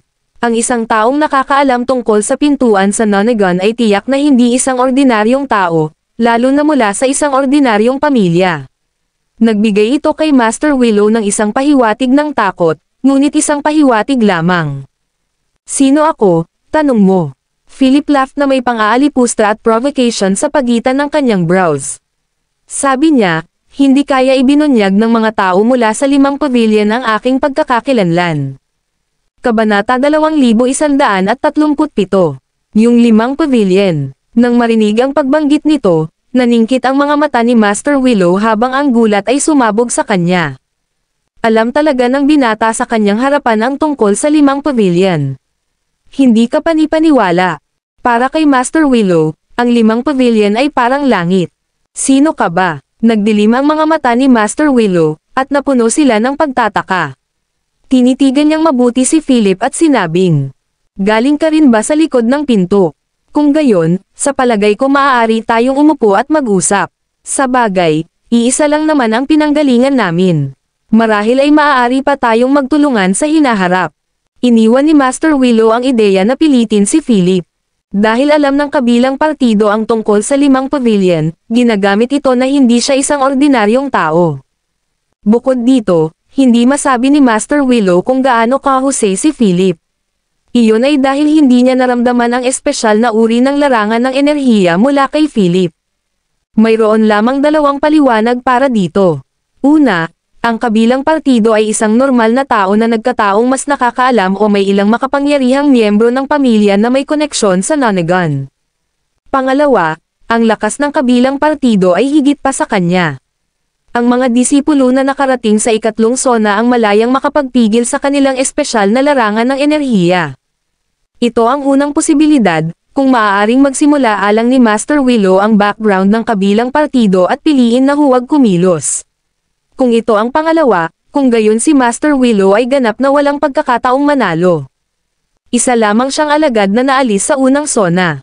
Ang pakikipaglaban sa isang alagad na nakapasok sa 3 sona ay katumbas ng pagtama ng isang itlog sa bato. Maghahanap siya ng kamatayan. Hehe, bahagyang tumawa si Philip at sinabing, we come from the same place. Hehe, excuse me, pero mali ang hula mo. Hindi ako taga Nonagon at hindi rin ako alagad ng pinto. Nang marinig iyon, dahan-daang lumuwag ang nakakunot na mga kilay ni Master Willow. Tila ito ang unang posibilidad. Sa puntong ito, lumuwag din ang tensyon sa katawan ni Master Willow. Sinulyapan niya si Philip at ang mga armadong gwardya na nasa tabi niya ng may paghamak. Pagkatapos ay sinabi niya na may malamig na ngiti, kaibigan, dahil hindi ka taga Nonagon o pinto, ano ang nagbibigay sa iyo ng lakas ng loob na tumayo sa harap ko at magsalita ng ganito? Sa sinabi mo lang, parang may alam ka sa pintuan ng Nonagon. Kung ganoon ang kaso, dapat mong maunawaan kung ano ang mangyayari kapag isang ordinaryong tao, hindi, isang grupo ng mga ordinaryong tao, ay nakaharap sa isang alagad ng pinto. Ngumisi si Master Willow. Hanggat ang kabilang partido ay hindi isang alagad, kung gayon ay wala siyang takot. Kahit na may malaking pamilya o eksperto sa likod ng kabilang partido, hindi nag-alala si Master Willow. Ang pinakamaraming maaaring mangyari ay ang pumatay at tumakas. Siya ay isang disipulo, kung tutuusin. Sa secular na mundo, mayroon siyang paraan upang ipagtanggol ang sarili. Gayunpaman, mukhang tumawa si Philip at sinabing, mula sa iyong tono, mukhang tiwala ka sa iyong lakas. Sa isang tawa, kinatok ni Master Willow ang kanyang leeg. Isang mabangis na aura ang biglang lumabas sa kanyang katawan. Aniya, hindi ito kumpiyansa kundi batayan ko. Sa pagharap sa mga ordinaryong tao tulad mo, kaya kitang durugan sa isang kamay. Kahit na ang mga baril sa kanilang mga banda ay hindi makakasama sa akin. Sa tingin ko dapat mong maunawaan ito. Tumanggaw si Philip at nagtanong, saang zone ka galing? Ang una. Matapat na sagot ni Master Willow. Hindi na niya kailangan pang itago dahil sa kanyang palagay, ang mga taong ito, kasama na si Philip, ay mga langgam lamang na masisira sa pamamagitan lamang ng pagtataas ng isang kamay. Bukod dito, ang kanyang pagkakakilanlan bilang isang alagad ni Nonagon ay naging mas mapagmataas sa kanya. Nang marinig iyon, tumanggaw si Philip at napabuntong hininga, the first zone. Hindi naman masyadong masama iyon. Isa itong magandang pagkakataon para subukan ko ito. Sa kanyang mga salita, sumimangot si Master Willow at nalilitong nagtanong, ano ang ibig mong sabihin? Tinaas ni Philip ang kanyang kilay at nakangising sinabi, sa nakalipas na 2 araw, binabasa ko ang mga lektura tungkol sa unang sona. Gusto kong makipag-spar sa iyo para masubukan ang aking pangunawa. Nang marinig iyon, nanginginig si Master Willow sa loob at sumimangot. Hindi siya makapaniwala na naglakas loob talaga ang lalaking nasa harapan niya na magyayabang ng ganoon. Nagsimula pa lang siyang magbasa ng mga lektura tungkol sa unang zone 2 araw na ang nakakaraan ngunit nang ahas siyang hamanin siya, Master Willow. Kabanata 2138. Cocky, ignorante, haha, napakahusay. Hindi pa ako nakakita ng isang taong mayabang na tulad mo sa lahat ng mga taon ko ng paglalakbay sa mundo. Nakipag-ugnayan ka lang sa mga lektura ng unang zone at naglakas loob kang hamanin ako. Kalokohan lang. Sumimangot si Master Willow, puno ng galit ang mukha. Sabi niya, okay, ipapakita ko sa iyo kung gaano kalaki ang pagitan nating dalawa. Pagkatapos sabihin iyon, humakbang pasulong si Master Willow. Ang mga kalamnan sa kanyang katawan ay biglang sumabog at ang mga daluyan ng dugo ay lumutang sa lahat na parang mga ugat ng puno. Siya rin ay naging walang katulad na marahas sa isang iglap. Maging ang kanyang figure ay naging doble ang laki. Rip. Ang undershirt ni Master Willow ay napunit ng kanyang lumalagong katawan. Kamukha niya si Hulk sa Avengers. Natakot si Willis Hale sa biglaang pagbabago kay Master Willow. Ito ang unang pagkakataon na nakita niya si Master Willow na nagbubunyag ng kanyang kayamanan bilang isang disipulo. Biglang napuno ng excitement ang mukha niya. Hanggat nagalit si Master Willow, ang moldite na si Philip Clark ay patay na. Master Willow, dapat mong turuan ang mayabang na brat na iyon ng magandang aral para sa akin. Nagtago si Willis sa sulok at sumigaw. Si Master Willow ay naging sobrang irritable sa sandaling ito. Sa taas na halos 2.3 metro at matipuno ang tangkad, halos maabot niya ang kisame ng unang palapag ng vilya na ito. Sa partikular, ang kanyang makintab na tansong balat ay nagsiwalat ng hindi maihahambing na sumasabog na aura. Anak, kunin mo ang suntok na ito. Umungol si Master Willow at itinaas ang kanyang kamay. Ang malaking kamao na nagdadala ng isang dumadagandong na momentum ay bumagsak ng husto sa ulo ni Philip. Sa mga mata ni Master Willow, lahat ng tao dito ay umabot lamang sa taas ng kanyang baywang. Nagtaas ng kilay si Philip, puno ng kinang ang mga mata habang nakatingin sa malaking mabibigat na kamao na paparating sa kanya. Sa sandaling iyon, mabilis niyang naalala ang nilalaman ng module ng pagsasanay ng mga disipulo ng unang sona na ibinigay ni Instructor Lauder. Mga batayan para sa mga disipulo. Ang paraan upang maihatid ang enerhiya sa kanyang katawan. Pumikit si Philip at dinama ang espesyal na enerhiyang iyon na hatid ng kamao ni Master Willow. Pressure. Intense. Nakaka-crush. Iyon ang unang impresyon ni Philip. Ang tindi na iyon ay nagparamdam kay Philip na para siyang dinudurog sa ilalim ng bundok. Sa sandaling ipikit ni Philip ang kanyang mga mata upang lasapin ito, ang mukha ni Master Willow ay puno ng nakakatakot na lamig. Ang galit na batang ito. How dare na hindi niya siya sineryoso. Pumunta ka sa impyerno. Umungol si Master Willow. Malaki ang impact ng kanyang kamao at dumiretso sa ulo ni Philip. Sa suntok na ito, kahit isang bowl ang bakal ay madudurog. Ang mga ganap na armadong gwardya sa paligid ay nagkarga na sa kanilang mga baril at tinutukan ang galit na galit kay Master Willow. Gayunpaman, nang walang utos ng iyong master, hindi sila nang ahas na magpaputok. Ang lahat ng ito ay nangyari sa loob ng ilang segundo. Nang makitang tatama na ang kamao ni Master Willow kay Philip, napangisi si Willis. Gayunpaman, biglang, binuksan ni Philip ang kanyang mga mata at ang apoy ay kumikislap sa kanyang mga mag-aaral. Itinaas niya ang kanyang mga kamao at umatras sa kanyang kaliwang binti. Ang kanyang kanang kamao ay bumangga sa papasok na suntok ni Master Willow, na 12-dosenang beses na mas malaki kaysa sa kanya. Kabanata 2139. Para sa isang normal na tao, ang pag-uugali na ito ay simpleng panliligaw sa kamatayan. Gayunpaman, nagbanggaan ang kanilang mga kamao. Hindi nangyari ang eksena ng pagkawatak-watek ni Philip sa isang suntok. Sa kabaligtaran, Ang tila mahinang suntok ni Philip ay nagpadala ng hamarang sa malaking kamao ni Master Willow. Isang mapurol na tunog ang narinig sa pagitan ng mga kamao. Parang kulog, nagulat ang lahat sa sala.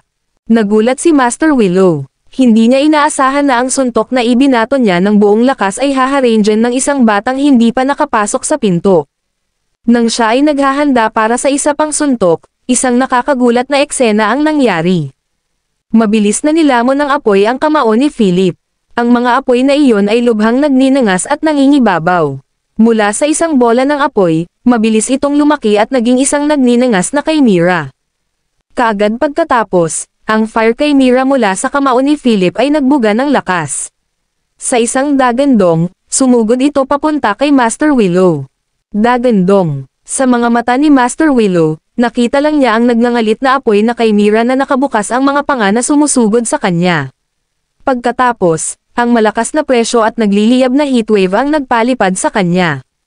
Mabilis na binawi ni Master Willow ang kanyang mga kamao at ginamit ang kanyang mga kamay para hamarang sa kanyang harapan. Boom! Isang malakas na pagsabog. Ang fire chimera ay nagpasabog kay Master Willow sa hangin, at ang kanyang malaking katawan ay bumagsak sa isang pader. Lumipad siya palabas ng villa, bumagsak sa lupa, at gamulong. Isang malalim na streak ang naiwan sa lupa. Sinuntok ni Master Willow ang lupa at itinigil ang kanyang paatras na momentum. Pagkatapos, ang kanyang mga mata ay naging iskarlata habang ang kanyang katawan ay lumundag na may matinding mapaniil na layuning patayin. Nagtaas ng kilay si Master Willow at tumingin sa villa kay Philip, na nakangiti at winawagayway ang kamao sa kanya. Umungol siya na parang halimaw at sinabing, "Anak, dudurugin kita gamit ang aking mga kamay." Sa sandaling ito, nakatayo si Philip sa sala ng villa, nakangiti habang nakatingin sa kanyang kamao. Bahagya niyang pinisil ang kanyang mga kamao at may manipis na layer ng naglalagablab na hangin. Ito ba ang kapangyarihan ng katangian ng apoy? Ito ay kung paano ito nagtatrabaho. Pagkatapos, itinaas ni Philip ang kanyang mga kilay, isang malamig na ngiti ang naglalaro sa mga labi na ito. Tumingin siya sa naghisteryosong si Master Willow sa damuhan sa labas ng villa at sinabi, "Kaya ito ang lakas ng isang disipulo mula sa unang zone." Nang marinig ito, galit na galit si Master Willow. Bumangon siya habang umaatungal at sumisikip na parang bakulaw. Isa pang suntok ang ibinato niya. "Pumunta ka sa impyerno." Lumakas ang galit na aura. Hindi lang ipinakita ni Master Willow ang kanyang buong lakas ngayon. Pagkatapos ng lahat, hindi kinakailangan na gamitin ang kanyang buong lakas laban sa isang lalaki na hindi pa isang disipulo. Gayunpaman, nagkamali siya. Sa hindi inaasahan, napakalakas ng mga talento at katangian ng batang ito. Talagang pinasabog siya ni Philip ng isang suntok. Ang mga ito ay hindi bababa sa isang katangian sa antas ng S. Kaya, si Master Willow ay nangahas na hindi maging pabaya at ginamit ang lahat ng kanyang lakas para suntukin si Philip. Nakatayo sa sala, pinagmasdan ni Philip ang butas sa dingding habang si Master Willow ay sumuntok muli na parang isang manic beast. Sa isang malabong ngiti, mabilis at mabangis na lumabas si Philip na parang tyrannosaur na kakalabas lang sa holo nito. Itinaas ni Philip ang kanyang kamao at kumuha ng fighting stance. Tumalon siya ng mataas sa ere habang binawi niya ang kanang kamao. Isang nagninangas na pulang chimera ulo ang biglang nanigas sa kanyang kamao.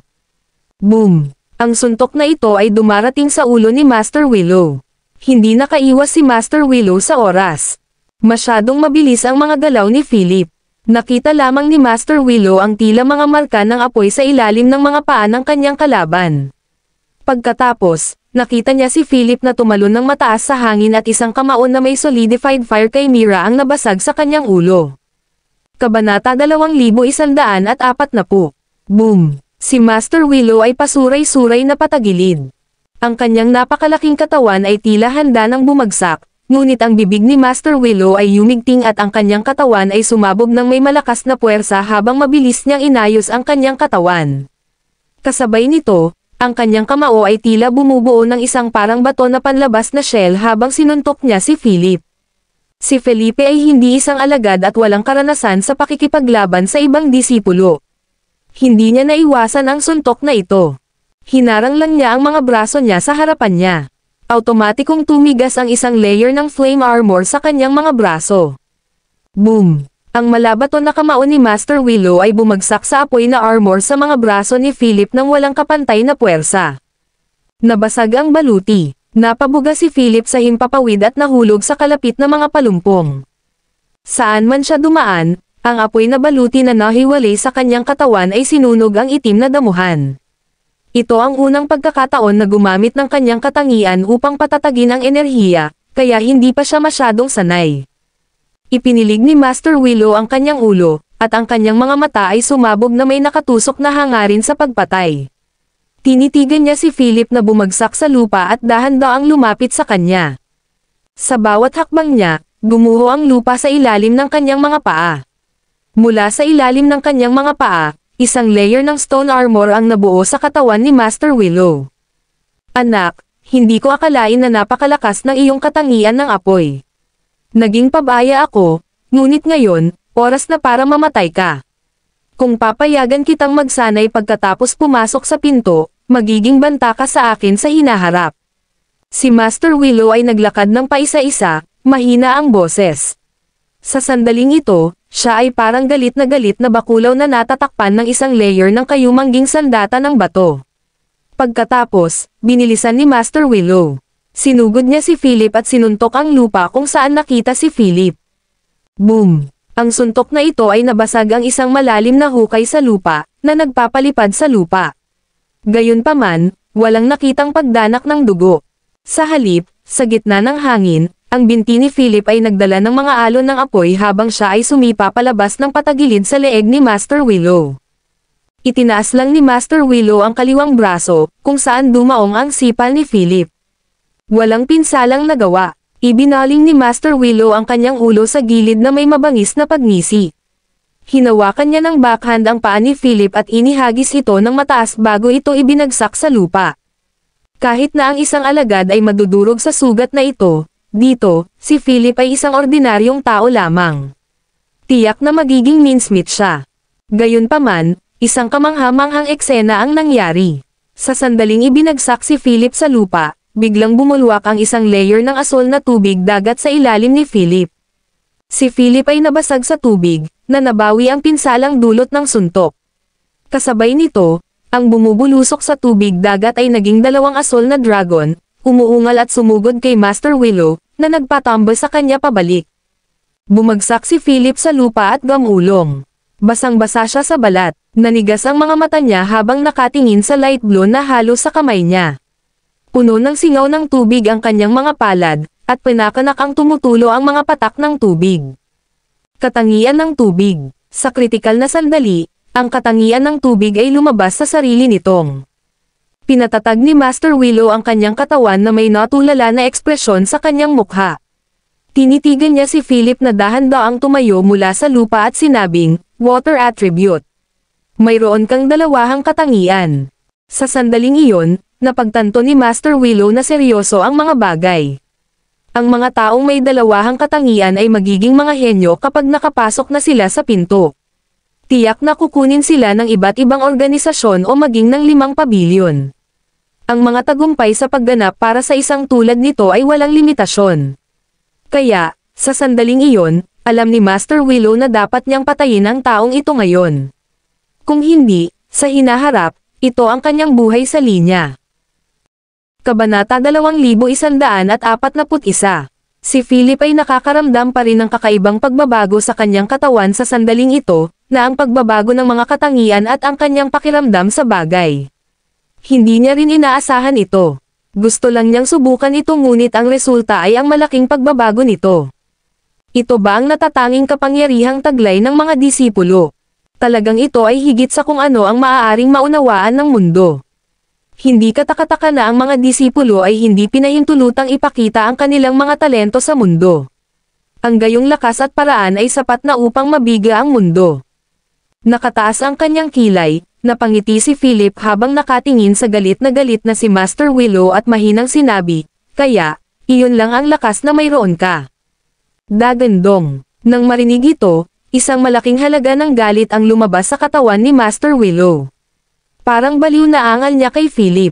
"Anak, masyado kang mayabang. Ang isang alagad ay dapat igalang. Gusto kitang paglaruan noong una, pero ngayon, ginalit mo na ako ng todo. Ako mismo ang papatay sa iyo. Sa sinabi nito, si Master Willow ay napuno ng galit at layuning pumatay. Parang cannonball, sinugod niya si Philip. Pamuesto siya, ang suntok at sipa niya ay may dalang napakalaking lakas. Binatukan niya si Philip. Matapos maunawaan ang mga katangian ng apoy at tubig, patuloy na binago ni Philip ang kanyang posisyon. Gamit ang Fire Chimera sa isang kamay at Water Dragon sa kabilang kamay, nagsanib ng tubig at apoy at patuloy na nilalabanan ang mga malalakas na pag-atake ni Master Willow.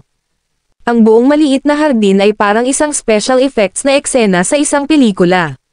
Ang sumasabog na apoy at ang umuungal na mga dragon ay bumuo ng isang hindi kapani-paniwalang larawan. Sa nang pag-atake ni Philip, si Master Willow ay naging mas galit. Iyon ay dahil napagtanto niyang hindi niya kakayanin ang batang ito na nagsimula pa lamang magbasa ng panimulang aklat 2 araw na ang nakakaraan. Ang higit na nakakatakot ay ang kabilang partido ay nagiging higit at higit na binubuo at bihasa sa kanyang kontrol sa mga katangian at larangan ng enerhiya. Damn it, ginagamit niya ako para sanayin. Si Master Willow ay umungal sa loob. Napagtanto niya ngayon na ginagamit lamang siya ni Philip upang gamitin ang kanyang kontrol sa mga katangian at larangan ng enerhiya. Nakakabaliw talaga ang batang ito. 2 araw pa lang siyang nag-aral ngunit naglakas loob siyang makipaglaban sa isang disipulo ng unang sona bilang pagsasanay. Kasuklam-suklam, biglang nakaramdam ng sobrang kahihiyan si Master Willow. Siya si Master Willow. Paano niya nagagawang bastyusan siya ng iba ng ganito? Pumunta ka sa impyerno. Umungol si Master Willow. Nahuli niya ang isang siwang sa mga galaw ni Philip at naghagis ng isang malakas na suntok. Ito ang pinakamalakas na suntok ni Master Willow. Hindi nakaiwas si Philip sa oras at hinarang na lang ng kanyang mga kamay. Ang asol na Water Dragon sa kanyang kaliwang kamay ay bumuo ng isang layer ng scaled armor habang ang Fire Chimera sa kanyang kanang kamay ay bumubuo ng isang layer ng Flame Armor. Sila ay kumilos bilang protection ng mga kalasag para sa mga kamay ni Philip. Gayunpaman, ang malakas na suntok ni Master Willow ay nagdala ng puwersa ng isang Thunderbolt na bumasa sa 2 layer ng armor. Boom! Ang Dragon at Chimera ay bumagsak at nabasag. Ang banggaan na ito ay nagbunga ng isang malakas na bagyo ng presyo ng enerhiya. Bang! Si Philip ay lumipad na parang kanyan at bumagsak sa lupa. Gumalaw siya ng 10-10 metro, nag-iwan ng mahabang sunog na guhit sa lupa. Thud! Hinabol siya ni Master Willow at itinaas ang kanyang kanang kamao, na kamangha-mangha ay naging bato. Sinuntok niya ang ulo ni Philip sa lupa. Sa sandaling ito, napakagulo ng energy field sa katawan ni Philip na hindi niya maramdaman ang pagbabago sa mga katangian. Napatingin siya sa paparating na kamao ng bato na parang kanina. Natukoy na ang kinalabasan. Bam! Nagkaroon ng malakas na putok ngunit hindi nangyari ang posibleng eksena ng pagkabasa ni Philip sa Mincemeat. Sa kabaligtaran, ang matipunong 2 metrong taas ng katawan ni Master Willow ay lumipad palabas na parang bulalakaw. Kabanata 2142. Boom! Bumagsak si Master Willow sa lupa. Nanlaki ang kanyang mga mata, at nagsimulang pumutok ang malabaton niyang balat. Nahihirapang itinaas niya ang kanyang ulo, tumingin sa figurang nakatayo sa harapan ni Philip sa hindi kalayuan, at nauutol, sino ka? Hindi niya nakita kung paano kumilos ang kabilang partido. Tila ba napatalbagan siya ng enerhiyang iyon. Grabe, nakakakilabot. Sa loob ng paningin, isang figure ang nakatayo sa harap ni Philip na ang kanyang mga braso ay nakatiklop sa kanyang dibdib. Siya ay may malakas na figure at mga mata na kasing lamig ng talam. Nagkaroon ng tumataas na pagmamadali ng layunin. Fulton Hash. Palihim siyang nagmasid. Hindi niya inaasahan na ang kontrol ng Young Master sa mga katangian at enerhiya ay mabilis na umuunlad. Nahihirapang bumangon si Philip mula sa lupa. Tumingin siya kay Fulton sa kanyang harapan at sinabing, dumating ka sa tamang oras. Hindi nagkomento si Fulton. Tumingin siya kay Master Willow na umuubo ng dugo sa lupa at sinabing, nakalimutan mo na ba ang mga utos ng Nonagon? Nanginig si Master Willow nang marinig niya ito. Ang mga utos ng Nonagon. Ang lalaking ito ba ay taga-Nonagon din? At saka, parang mas malakas siya. Halos hindi na makatayo si Master Willow mula sa lupa. Bumalik sa normal na sukat ang kanyang katawan. Pinunasan niya ang dugo sa gilid ng kanyang bibig at malamig na sinabi, "Kaibigan, dahil taga-Nonagon ka rin, bakit hindi mo ako bigyan ng daan palabas? Ang nangyari ngayon ay kasalanan ko. Kaya kong humingi ng tawad." Nakapili na si Master Willow. Siguradong mamamatay siya kapag nakipag-away siya sa hindi kilalang lalaki na ito sa harapan niya. Umiling si Fulton at sinabing, "Nalampasan mo na ang linya.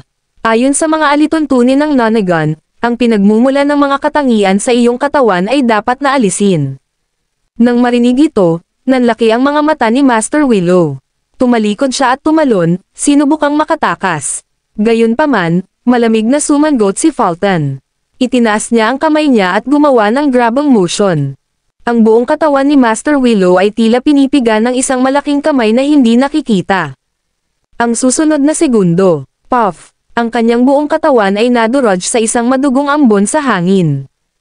Ang pinakamainam na paraan upang alisin ang pinagmulan ng mga katangian ay natural na burahin ang tao ng buo.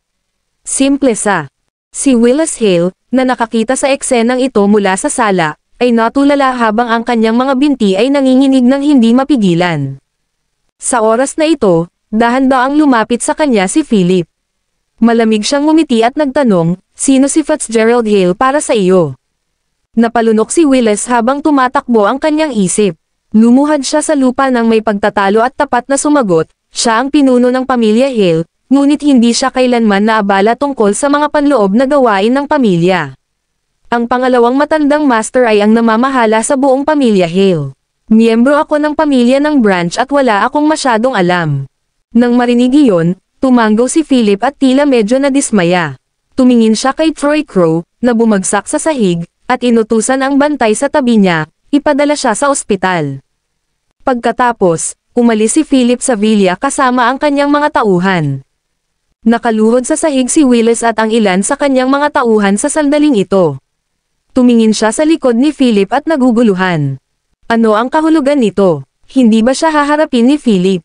"Iyong Master Clark, nagkamali ako. Patawarin mo ako." Si Willis ay hindi tanga. Agad siyang lumuhad at humingi ng awa. Gayunpaman, hindi siya namatay gaya ng inaasahan. Ang isa sa mga bantay na naiwan ay malamig na tumingin kay Willis at sinabing, "Bumalik ka at sabihin sa iyong pangalawang matandang amo na si Glenford ay kabilang sa pamilya Clark. Kung gustong makialam ng pamilya Hale, maging handa na mabali ang mga braso mo." Natigilan si Willis. Kaagad, may naisip siya at mabilis na yumuko habang sinasabing, "Oo, ipapasa ko talaga ang mensahe." Bumalik si Philip sa Sparrow Villa. Pagpasok pa lang niya sa pinto ay nakita niya si Roger Clark na nakaupo sa sala at naghihintay sa kanya. "Bumalik ka na," nakangiting sabi ni Roger. Sinulyapan siya ni Philip nang walang pakialam at nagtanong, "Ano na?" Kinuha ni Roger ang isang sinaunang libro sa coffee table at inihagis kay Philip. Sabi niya, "Nakita ko ang bagay na hinahanap mo." Kabanata 2143. Sinulyapan ni Philip ang naninilaw na sinaunang libro sa coffee table, nalilitong tumingin kay Roger, at nagtanong, "Ano ito?" Ngumiti si Roger at sinenyasan si Philip na tingnan ito. Lumapit si Philip, umupo sa isang tabi, at kinuha ang sinaunang libro sa coffee table. Ang pabalat ng aklat ay may nakasulat na mga salitang Id Harrison Family's Records is. Galing ba ito sa pamilya Harrison? Tanong ni Philip. Sumando si Roger sa isang tungkod sa kanyang kamay, umubo ng ilang beses, at sinabing tumango, "Ang pamilya Harrison ay hindi kasing simple ng iniisip mo. Malayo-layo na ang napuntahan ng kanilang mga ninuno. Noong mga araw na iyon, ang pamilya Harrison ang katulong ng isang lalaking nagngangalang Fenrir Scott na kasama sa paghahanap ng elixir ng buhay." Ang elixir ng buhay. Fenrir Scott. May naisip si Philip sa isang iglap at mabilis na binuksan ang libro. Ang unang ilang pahina ay naitala ang paghahanap ni Fenrir para sa elixir ng buhay. Pagkatapos magbuklat ng ilang pahina, nakita ni Philip ang pagbanggit sa multi-do herb. Multi-do herb. Mayroon talagang talaan tungkol sa multi-do herb. Nagulat si Philip at tiningnan ito ng ilang sandali habang nagtanong, mayroon bang anumang pahiwatig ang pamilya Harrison tungkol sa multi-do herb? Tumango si Roger at umiling habang sinabing, "The multi-do herb is only a legendary herb. Walang sino man sa mundo ang nakakita nito dati. Maaari mong piliing maniwala o hindi maniwala sa mga talaan ng pamilya Harrison, ngunit maaari mo ring subukang hanapin ito. Nang marinig ito, kumunat ang noo ni Philip. Nilinggan niya si Roger at nagtanong, matagal mo nang alam na may gininto ang dugo si Winnie at 3 taon na lang ang natitira para mabuhay siya. Natahimik si Roger at tumanggo pagkatapos ng ilang sandali. Aniya, ako rin ang may kasalanan sa insidente ng pamilya Lovelace noon. Nang maglaon, nagpapadala ako ng maraming tao para mag-imbestiga, at alam ko na may naiwan silang supling, na si Win. Matapos kong malaman ang kanyang pagkatao, pinag-isipan ko ito ng matagal dahil asawa mo siya, manugang ko, at batang madam ng pamilya Clark. Pero bilang biyenan niya, kasali ako sa conviction ng Lovelace family noon. Wala akong nakitang magandang pagkakataon para sabihin sa inyo ni Win ang tungkol dito. Gusto kong tumahimik ka. Bago pa matapos magsalita si Roger, galit na umungol si Philip. Mariin niyang ikinuyom ang kanyang mga kamao, puno ng panginginig ang kanyang mga mata habang mapait na sinabi. Sa tingin mo kaya mo nalang aminin ang pagkakamali mo, ayusin mo, tapos yun na. Asawa ko siya. Kahit na kailangan ng isang tao na gumawa ng mga pagbabago, ako ang dapat gumawa nito. Hindi ko kailangan ang mapagkunwari mong pagkukunwari rito. Sa sinabi nito, bumangon si Philip. Malamig na tiningnan ni Roger ang anak.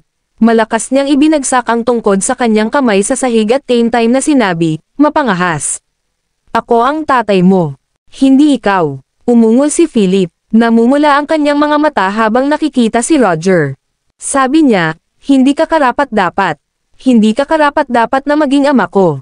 Hindi ka karapat-dapat na maging biyenan ni Winnie. Hindi ba't ikaw ang pinuno ng pinakamakapangyarihang pamilya sa mundo? Hindi ba ikaw ang numero 1 tao sa Nonagon? Hindi mo ba nakita ang tinatawag na kabilang baybayin? Bakit hindi ka man lang maglakas loob na imbestigahan ang aksidente ng aking ina? Duwag ka. Isa kang ganap at lubos na talunan. Smack! Tumayo si Roger at sinampal si Philip sa mukha. Namumula ang kanyang mga mata habang nakatitig sa mga mata ni Philip. Bahagyang nanginginig ang kanyang mga kamay dahil maraming salita ang nakabara sa kanyang lalamunan. Hindi niya magawang sabihin ang mga ito. Tiningnan ni Philip ang kanyang ama na may galit, nagngangalit ang kanyang mga ngipin, tumalikod, at umalis. Habang pinagmamasdan ang pag-alis ni Philip, umupo si Roger sa sofa. Tila nakikipag-usap siya sa hangin habang nagtatanong, sa tingin mo ba ay duwag ako? Panginoon, bata pa si Philip at hindi alam ang mga responsibilidad na dinadala mo. Kailangan pa niyang lumaki. Sa isang tabi, dahan-daang naglakad si Fulton mula sa dilim sa labas ng pinto. Aniya, na-activate na ng iyong master ang kanyang energy. Napakalakas ng kanyang dalawahang katangian, 5S. Nang marinig iyon, nagdilim ang mukha ni Roger. Tumanggo siya at sinabing, I see. Balik tayo sa Arcadia Island kinabukasan. Okay, ako na ang mag-aayos, sabi ni Fulton. Bumalik si Philip sa kwarto niya at tinawagan si Win. Habang tumatawa ng mahina, sabi niya, Winnie, anong ginagawa mo? Tulog ba si Mila? Medyo nag-aalala ang boses ni Win habang sinasabi, Phil, may sakit daw si Mila. Nasa ospital kami ni Mr. Thomas. Ano, may sakit ba si Mila? Si Philip ay labis na nagulat at nabalisa. Tanong niya, ano ang problema? Anong meron kay Mila? Bakit hindi siya ginagamot sa bahay? Bakit ka pumunta sa ospital sa labas?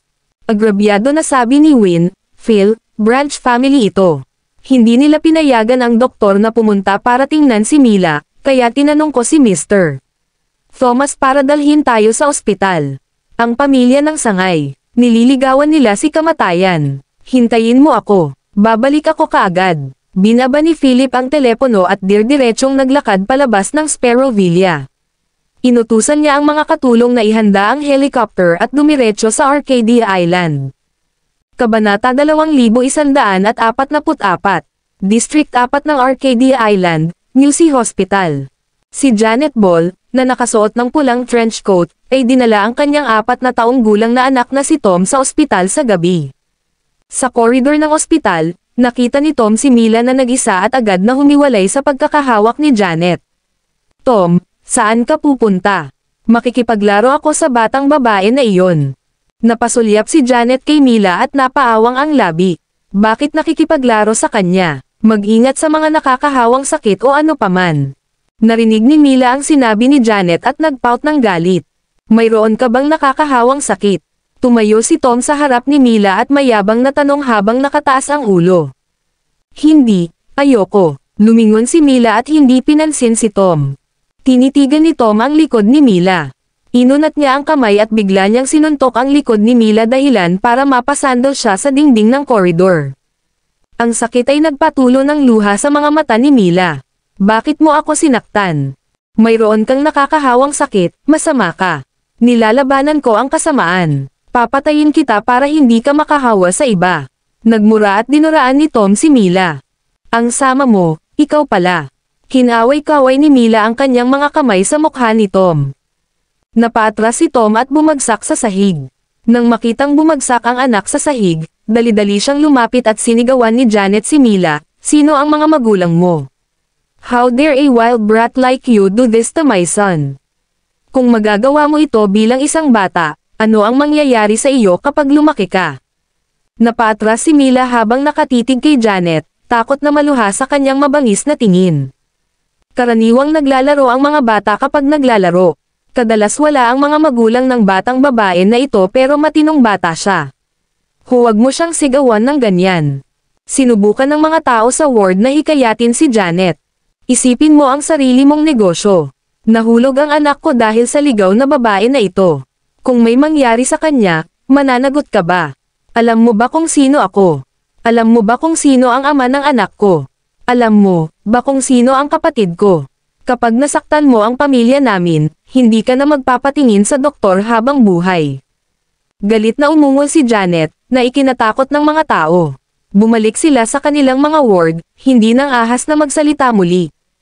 Pagtalikod ni Janet, hinawakan ni Janet ang kwelyo ni Mila at niyugyug ito ng malakas habang sumisigaw, "Mabangis ka lang na bata na hindi pinalaki ng maayos ng iyong mga magulang. Mabait ang anak ko na paglaruan ka pero naglakas loob kang saktan siya. Tuturuan kita ng magandang aral ngayon. Tom, halika rito at bugbugin siya. Tandaan mo ang itinuro ko sa iyo. Ang mga tao sa aming pamilya ay hindi kailangang matakot sa anumang bagay. Kung may maglakas loob na gumawa ng isang bagay sa iyo, bigyan mo lang siya ng magandang bagbog. With me around, kahit may mangyaring masama, kakayanin ng pamilya namin.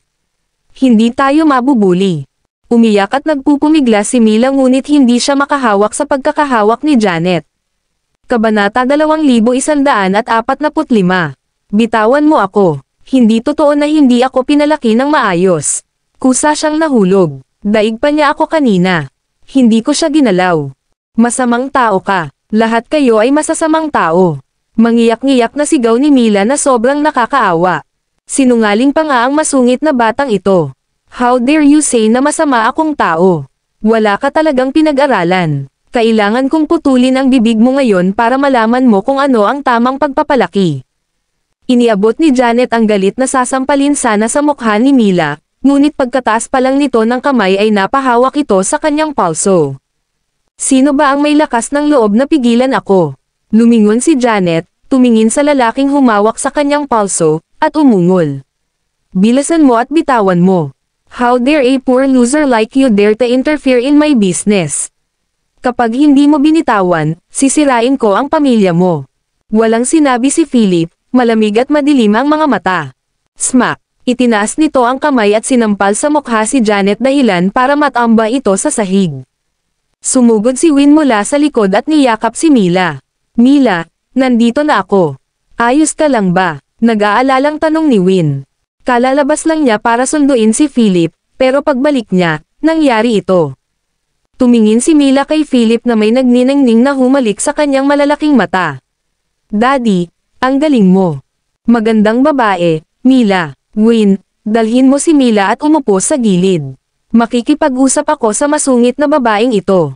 Ngumiti ng malumanay si Philip habang bumaling kay Janet, nanlamig ang tingin nito. How dare she make a move sa kanyang anak sa Arcadia Island? Nililigawan niya si kamatayan. Mag-usap. Ang impyerno sa pakikipag-usap. How dare you hit me? Kailangan kitang turuan ng magandang aral ngayon. Ang iyong anak na babae ay salbaha at ikaw din. Isa ka lang grupo ng mga talunan. Magmadali kang bumalik sa nayong pinanggalingan mo.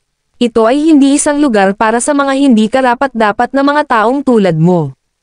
Galit na sigaw ni Janet na tinakpan ang nasusunog niyang pisngi. Bahagyang ngumiti si Philip. Ikaw ang hindi karapat-dapat. Ikaw at ang iyong anak ay dapat humingi ng tawad sa aking anak na babae. Paumanhin, aking asterisk sa. Itinulak ng anak mo ang anak ko pababa, at tinamaan mo ang mukha ko. Ang pamilya mo ang dapat lumuhad at humingi ng tawad sa akin. Kung hindi ka hihingi ng tawad ngayon, agad kitang itataboy sa ospital at iiwan ka ng walang mapapatingin sa doktor sa islang ito. Galit na galit si Janet. Wala pang nangahas na hampasin siya sa mukha. Maput, kasuklam-suklam. Bibigyan kita ng huling pagkakataon. Kung hindi kayo magsusorry ng anak mo, I don't mind maging mas barbaric, malamig na sabi ni Philip. Nakakatawa, binibigyan mo ako ng huling pagkakataon. Karapat-dapat ka ba? Hinding-hindi ako hihingi ng tawad sa mabangis mong anak na iyon. Itinaas ni Janet ang mukha niya. Puno siya ng galit. Smack! Malakas ang tunog habang sinasampal ni Philip si Janet sa kabilang pisngi nito. Natigilan si Janet. Ang lakas ng loob mo. Dahil napakabangis mo, huwag mo akong sisihin sa pagiging unreasonable. Maghintay ka lang. Magmamakaawa ka sa akin sa iyong mga tuhod para sa iyong sampal. Pagkaraang pananakot kay Philip, nilingga ni Janet ang mga pasyente sa ward. She said with tears in her eyes, nakita naman ng lahat diba? Ang isang malaking lalaking tulad niya ay binubuli ang isang mahinang babae na katulad ko. Inaapi niya ang pamilya ko. Dapat kang magpatotoo para sa akin. Tumalikod lahat ng mga pasyente at wala sa kanila ang nagbigay pansin kay Janet. Nang makita ito, mas lalong nainis si Janet. Inilabas niya ang kanyang mobile phone, tinuro si Philip, at sumigaw, lahat kayo, maghintay lang. Tapos na kayong lahat, kuya. Binugbog ako sa ospital ng isang kawawang talunan. Ang kanyang anak na babae ay tila isang pasyente sa iyong departamento. Bilasan mo. Iyak nang iyak si Janet. Nasa emergency room ka ba? Pupunta agad ako dyan. May mahinang boses sa kabilang dulo ng telepono. Kabanata 2146. Itinabi ni Janet ang telepono, tinuro si Philip, at sumigaw, malapit nang dumating ang kapatid ko. Hintayin mo lang akong lumuhad. Dapat lumuhad ang buong pamilya mo at humingi ng tawad sa akin. Pinatahimik na ni Win si Mila at alam din ang dahilan ng pangyayaring ito. Nang marinig ang pag-abuso ni Janet sa sandaling ito, nakaramdam siya ng galit. Binaliktad mo ang katotohanan. Anak mo ang nangbuli sa anak ko. Buti na lang hindi mo pinaamin ng anak mo ang pagkakamali niya, pero gusto mo pang saktan ang anak ko. Alam mo ba kung ano ang ibig sabihin ng katwiran at integridad? Saway ni Win. Sa kanyang puso, si Mila ang pinakamahalaga. Kaninong anak ang hindi naging kayamanan sa puso ng kanilang ina? Sinulyapan ni Janet si Win ng masama at dinuraan siya. Hindi karapat-dapat na pag-usapan ang tungkol sa katwiran at integridad ng mga taong nagtatrabaho sa lungsod na tulad mo. Gusto kong lumuhad ang buong pamilya mo at makipag-ayos sa akin at sa anak ko o hindi na matatapos ang usapan ito. Ang kapatid ko ang pinuno ng departamentong namamahala sa purok na ito. Bumilis ang tibok ng puso ni Win. Kung ito ay totoo, ang mga bagay ay medyo mahirap. Iyon ay dahil sasailalim si Mila sa isang medikal na pagsusuri na kinaumagahan. Ano kaya ang mangyayari kung magagalit sila sa pinuno ng departamentong ito? Hinayla ni Win ang braso ni Philip at magsasalita na sana nang makita niyang naglalakad ang dumadating na doktor ng departamento, si Garrett Ball. Janet, anong meron? Sino ang nakabangga sa'yo? Kamusta si Tom? Malamig na sabi ni Garrett. Maganda ang relasyon ni Garrett kay Janet. Bilang karagdagan, ang asawa ni Janet ay medyo maimpluwensyang at nakatulong kay Garrett na masiguro ang kanyang posisyon bilang direktor ng departamento. Kaya naman, partikular na nag-aalala si Garrett tungkol sa damdamin at opinyon ng kanyang kapatid na babae.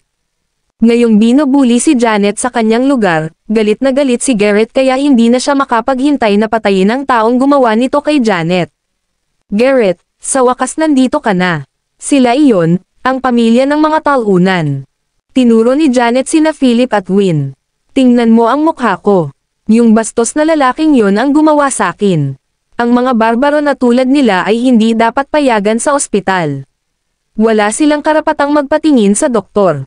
Dapat nating hayaan silang mamatay sa sakit at linisin ang kapaligiran ng mundo. Sa pagtingin sa mga marka ng sampal sa mukha ni Janet, nagsilabasan ang mga ugat sa noo ni Garrett. Ito ay sobrang sobra. Napatingin si Garrett kina Philip at Win. Mukhang cute ang batang ito pero hindi ko inaasahan na may basura pala siyang mga magulang na tulad nyo. How dare you get rough with my sister? Tumaas ang kilay ni Garrett at nagmura. Director Ball, makinig ka sa paliwanag ko. Hindi tulad ng sinabi ng ate mo. Ang sinabi niya ay isang panig ng kwento. Sinubukan ni Win na magpaliwanag. Ang pagkakasala sa dumadating na doktor ng departamentong ito ay natural na isang hindi matalinong hakbang. Kailangan lang sabihin ni Garrett Ball ang salita at hindi tatanggapin ng lahat ng ospital sa District 4 ng Arcadia Island si Mila. Gayunpaman, sa kanyang pagmamadali, nakalimutan ni Win ang tungkol sa pagkakakilanlan ng kanyang asawa.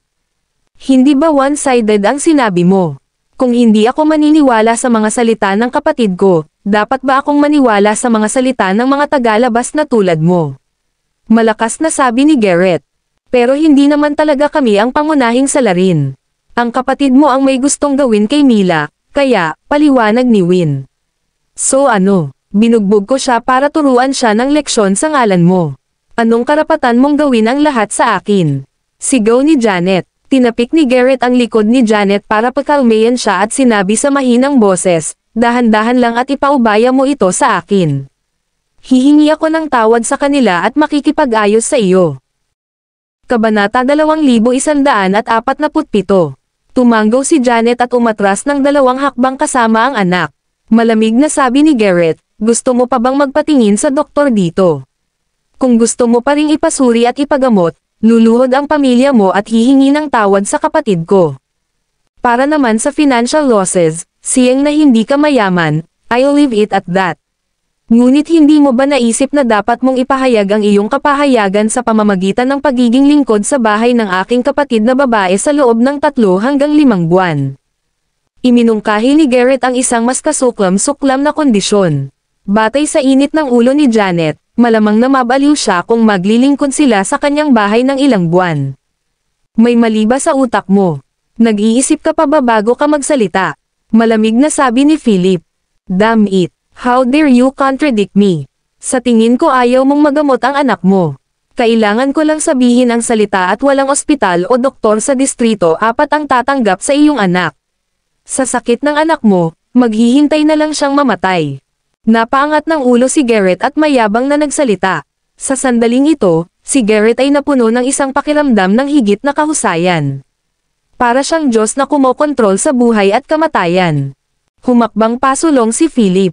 Hinawakan ni Win si Philip at mamulong, anong ginagawa mo? Ito ang dumadating na doktor. Huwag kang magulo. Nag-aalala si Win na kung pupuntahan ni Philip at bugbugin si Garrett, walang maglalakas loob na tretuhin si Mila sa darating. Huwag kang mag-alala, nangangatuwiran lang ako sa kanya. Malambing na sabi ni Philip, at saka, nakalimutan mo na ba ang identity ko? Si Mila ang aking anak, ang prinsesa ng islang ito. Ang isang lingkod na walang galang sa prinsesa ay dapat parusahan.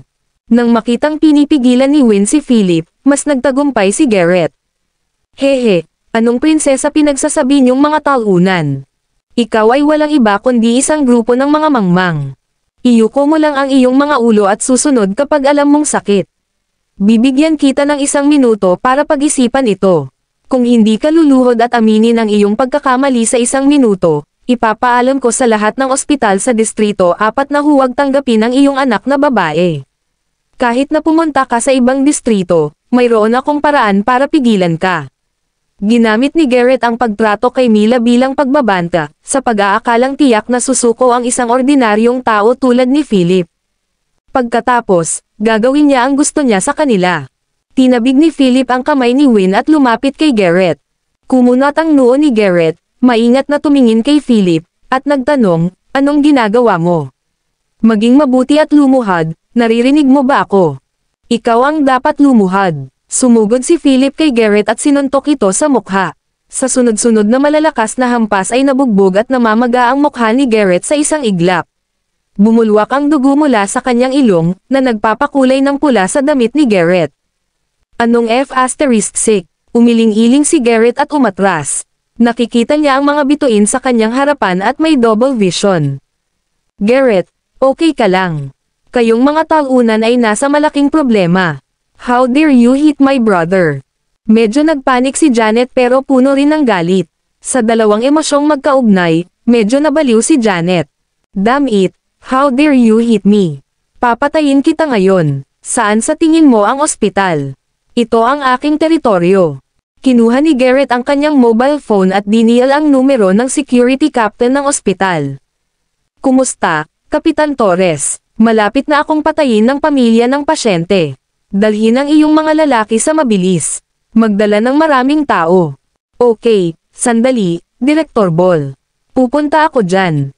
Itinago ni Garrett ang kanyang telepono at sinabi ni Philip, kung mayroon kang lakas ng loob, huwag tumakbo. Nakangiting kinuha ni Philip ang cellphone niya at dinial ang number ni George. Hindi ako tatakbo. Ngayon pa lang tayo humihingi ng tulong ha. Tingnan natin kung kaninong reinforcements ang mas makapangyarihan. Sino kaya ang matatawag ng isang talunan na tulad mo? Ang mga taong kilala mo ay mahirap o basura. Huwag mag-atubiling tumawag sa sino mang gusto mo. Tingnan natin kung anong uri ng basura ang lalabas. Puno ng panghahamak si Garrett sa sinabi ni Philip. Ayon sa sentido komon, ang mga natalo ay hindi makakaalam ng mga mahahalagang numero. Hoy, sabihin mo sa dean ng New Sea Hospital na bumaba ka. Malamig na sabi ni Philip.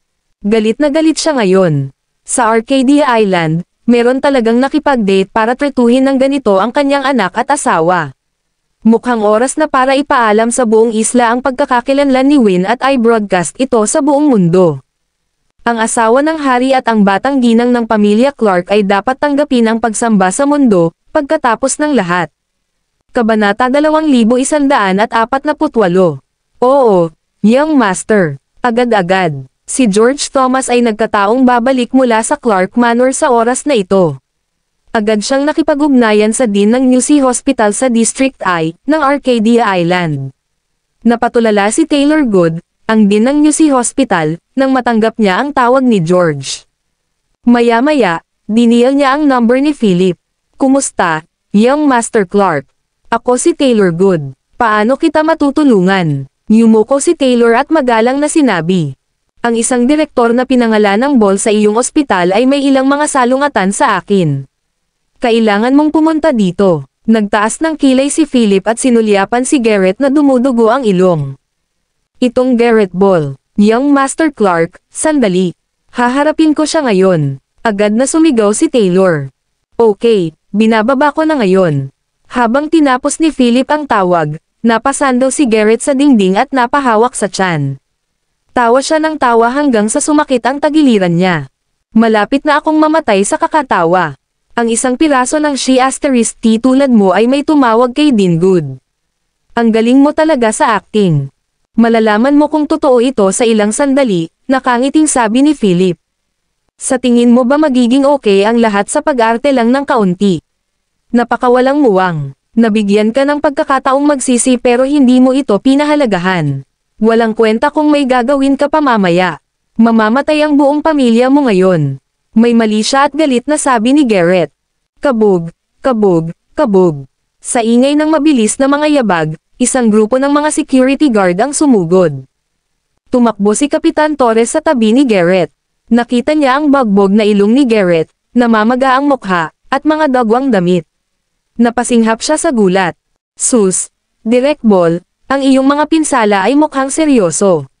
Bakit hindi mo nakita ipapadala sa emergency room? Pambobolang sabi ni Kapitan Torres. Gusto mo ba akong gawing katatawanan ng emergency department? Tulungan mo akong mahuli muna ang pamilya ng mga talunan. Gusto ko silang alagaan. Sa pagdating ng mga security guard, mas nakaramdam ng tiwala si Garrett.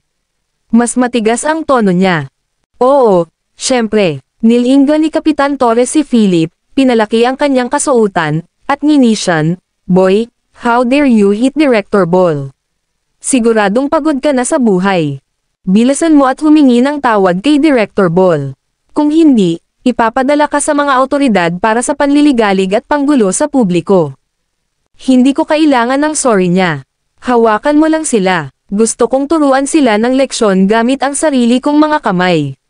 Matigas na sabi ni Garrett. Sino ang gusto mong turuan ng leksyon?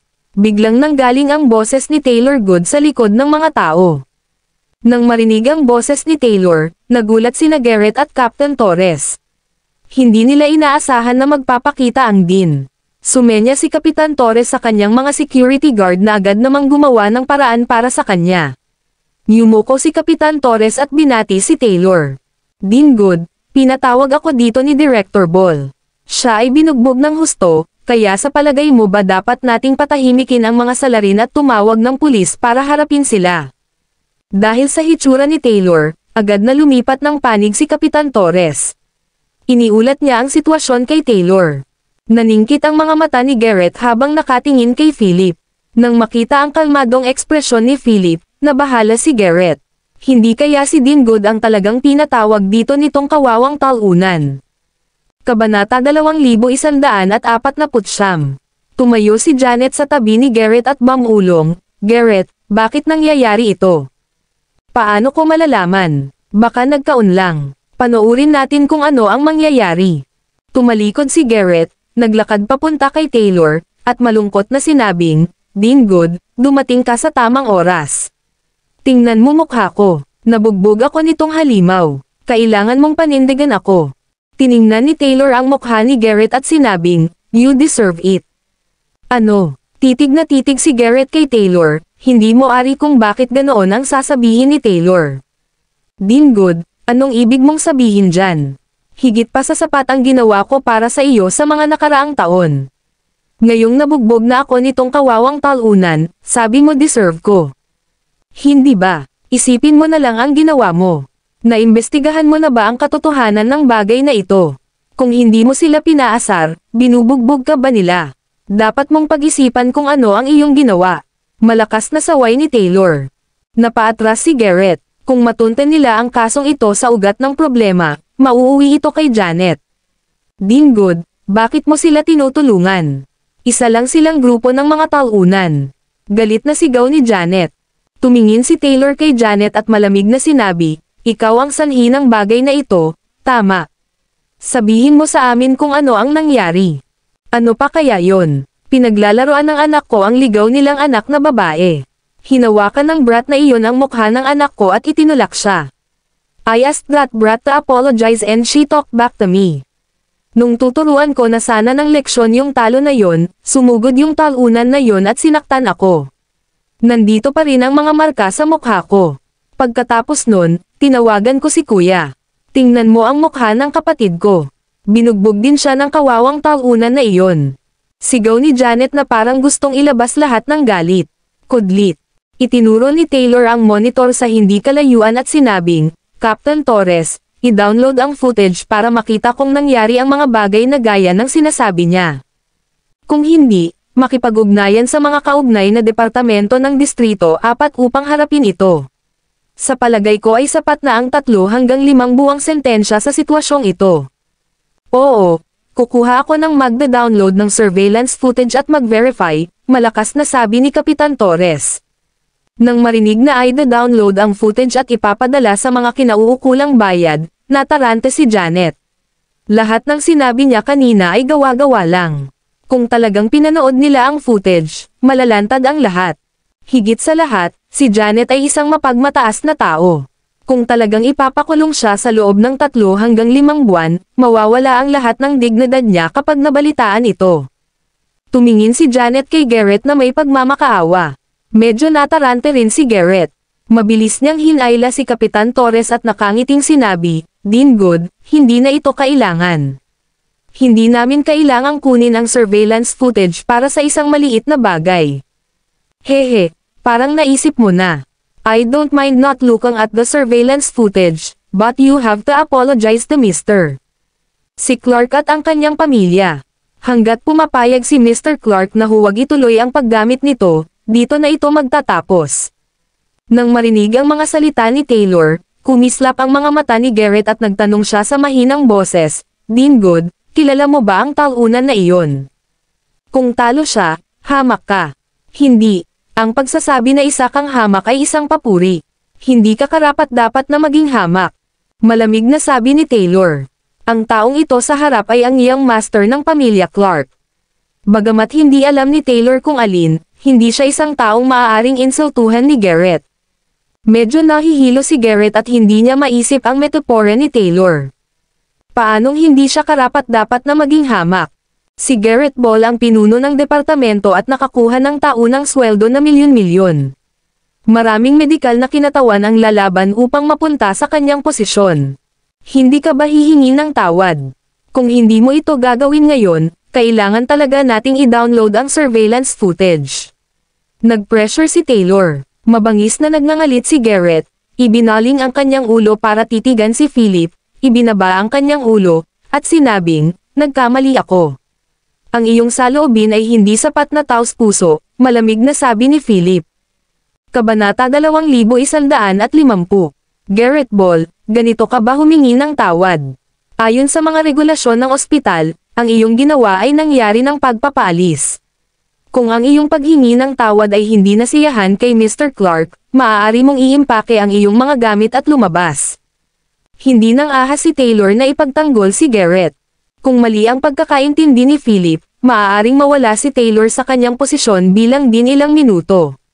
Nagulat si Garrett. Hindi niya inaasahan na ganito ang sasabihin ni Taylor para kay Philip. Iniisip ang tungkol sa kanyang posisyon, ang mapagbigay ng mga komisyon sa droga, at lahat ng bagay na handang ibigay ng napakarilag na mga kinatawan ng medikal na iyon, nagngangalit si Garrett. Lubos akong nababatid sa aking mga pagkakamali. Hindi ko dapat ipagtanggol ang aking mga kamag-anak ng walang habas. Nakagawa ako ng malaking pagkakamali at nasira ang reputasyon ng ospital ng New Sea sa Distrito 4. Talagang magbabago ako ng paraan. Sana mapatawad mo ako at bigyan mo ako ng pagkakataong magbukas ng bagong dahon. Nang magsalita si Garrett, tumingin siya kay Janet na may pagmamakaawa sa mga mata. Kung si Janet ay nagpatuloy sa pagsipa ng isang malaking kaguluhan, si Garrett ay tiyak na magdusa sa mga kahihinatnan. Medyo nakaramdam din ng kilabot si Janet. Siya ay higit na natakot sa pagbanggit ng pag-download ng footage ng pagbabantay at pagpapadala nito sa mga kinauukulang bayad. Sa ilang sandali, parang gusto na rin niyang sumuko. Alam ko rin ang pagkakamali ko. Hindi na dapat ako nasangkot sa away ng dalawang bata. Ang lahat ng ito ay dahil sa sobrang mahal ko ang aking anak, kaya nawala ang aking katwiran at gumawa ng mali. Sana mapatawad mo ako. Sabi ni Janet na nakayuko at puno ng luha ang mga mata. Nakaramdam siya ng labis na kahihiyan. Hindi pa siya nakayuko at humingi ng tawad sa isang tao sa publiko noon. Tumangala si Tom sa kanyang ina at tiyuhin. Siya pouted unhappily sa Philip at sa kanyang pamilya. Bahagyang hinailan ni Janet si Tom at mamulong, paumanhin sa batang iyon. Hindi, batang babae na iyon. Ma, ayoko pong sabihin. Bakit ako hihingi ng tawad? Puno ng pag-aatubili si Tom. Yumuko si Janet at mamulong sa tenga ni Tom. Pagkatapos ay nag-aatubili na sinabi ni Tom, I'm sorry, hindi kita dapat sinaktan. Pinunasan ni Janet ang kanyang mga luha, tumayo sa dulo, at sinabing, sapat na ito, tama ba? Nag-sorry na kami, pwede na ba tayo? Lumingon si Taylor kay Philip. Hanggat sinabi ni Philip na hindi, ang bagay na ito ay hindi matatapos. Bahagyang tumanggaw si Philip, hindi siya maabala tungkol sa isang grupo ng mga walang kaugnayang tao. Mas mabuting maglaan ng mas maraming oras kay Mila. Nang makita ang pagtango ni Philip, nakangiting sinabi ni Taylor, kung gayon, naayos na ang bagay na ito. Okay, nagngangalit si Janet at nagmamadaling umalis kasama ang anak. Sumulyap si Garrett kay Taylor at sinundan si Janet palabas na nakayuko. Captain Torres, maaari kang bumalik sa iyong workstation, sabi ni Taylor sabay wave ng kanyang kamay. Kumaway si Kapitan Torres sa mga security guard at mabilis na umalis kasama nila. Mr. Clark, ang gulo na ito ay nagpalungkot sa inyong lahat. Gagawa ako ng internal arrangement para kay Garrett, at agad din kaming mag-aayos ng isang dedikadong tao na mananagot para sa medikal na pagsusuri ni Mila, sabi ni Taylor. Naisip niya na si Philip at ang kanyang pamilya ay mga miyembro lamang ng isang malayong branch ng pamilya ng mga Clark. Kung hindi, bakit pupunta ang mga pangunahing miyembro ng pamilya Clark sa District Hospital? Hindi ba sila dapat tretuhin sa Clark Manor? Sige, ayusin mo na lang tayo. Baka bumalik ka na sa trabaho mo, mahinang sabi ni Philip. Oo, ako na ang bahala. Pagkasabi nun ay mabilis na umalis si Taylor. Lumingon si Philip, ngumiti, at iniunat ang mga braso kay Mila. Mila, halika at yakapin mo ako. Maraming salamat mga kamaster sa walang sawang pagsusubaybay, isang like, share, and subscribe naman dyan mga kamaster. Abangan ang susunod pang mga kabanata.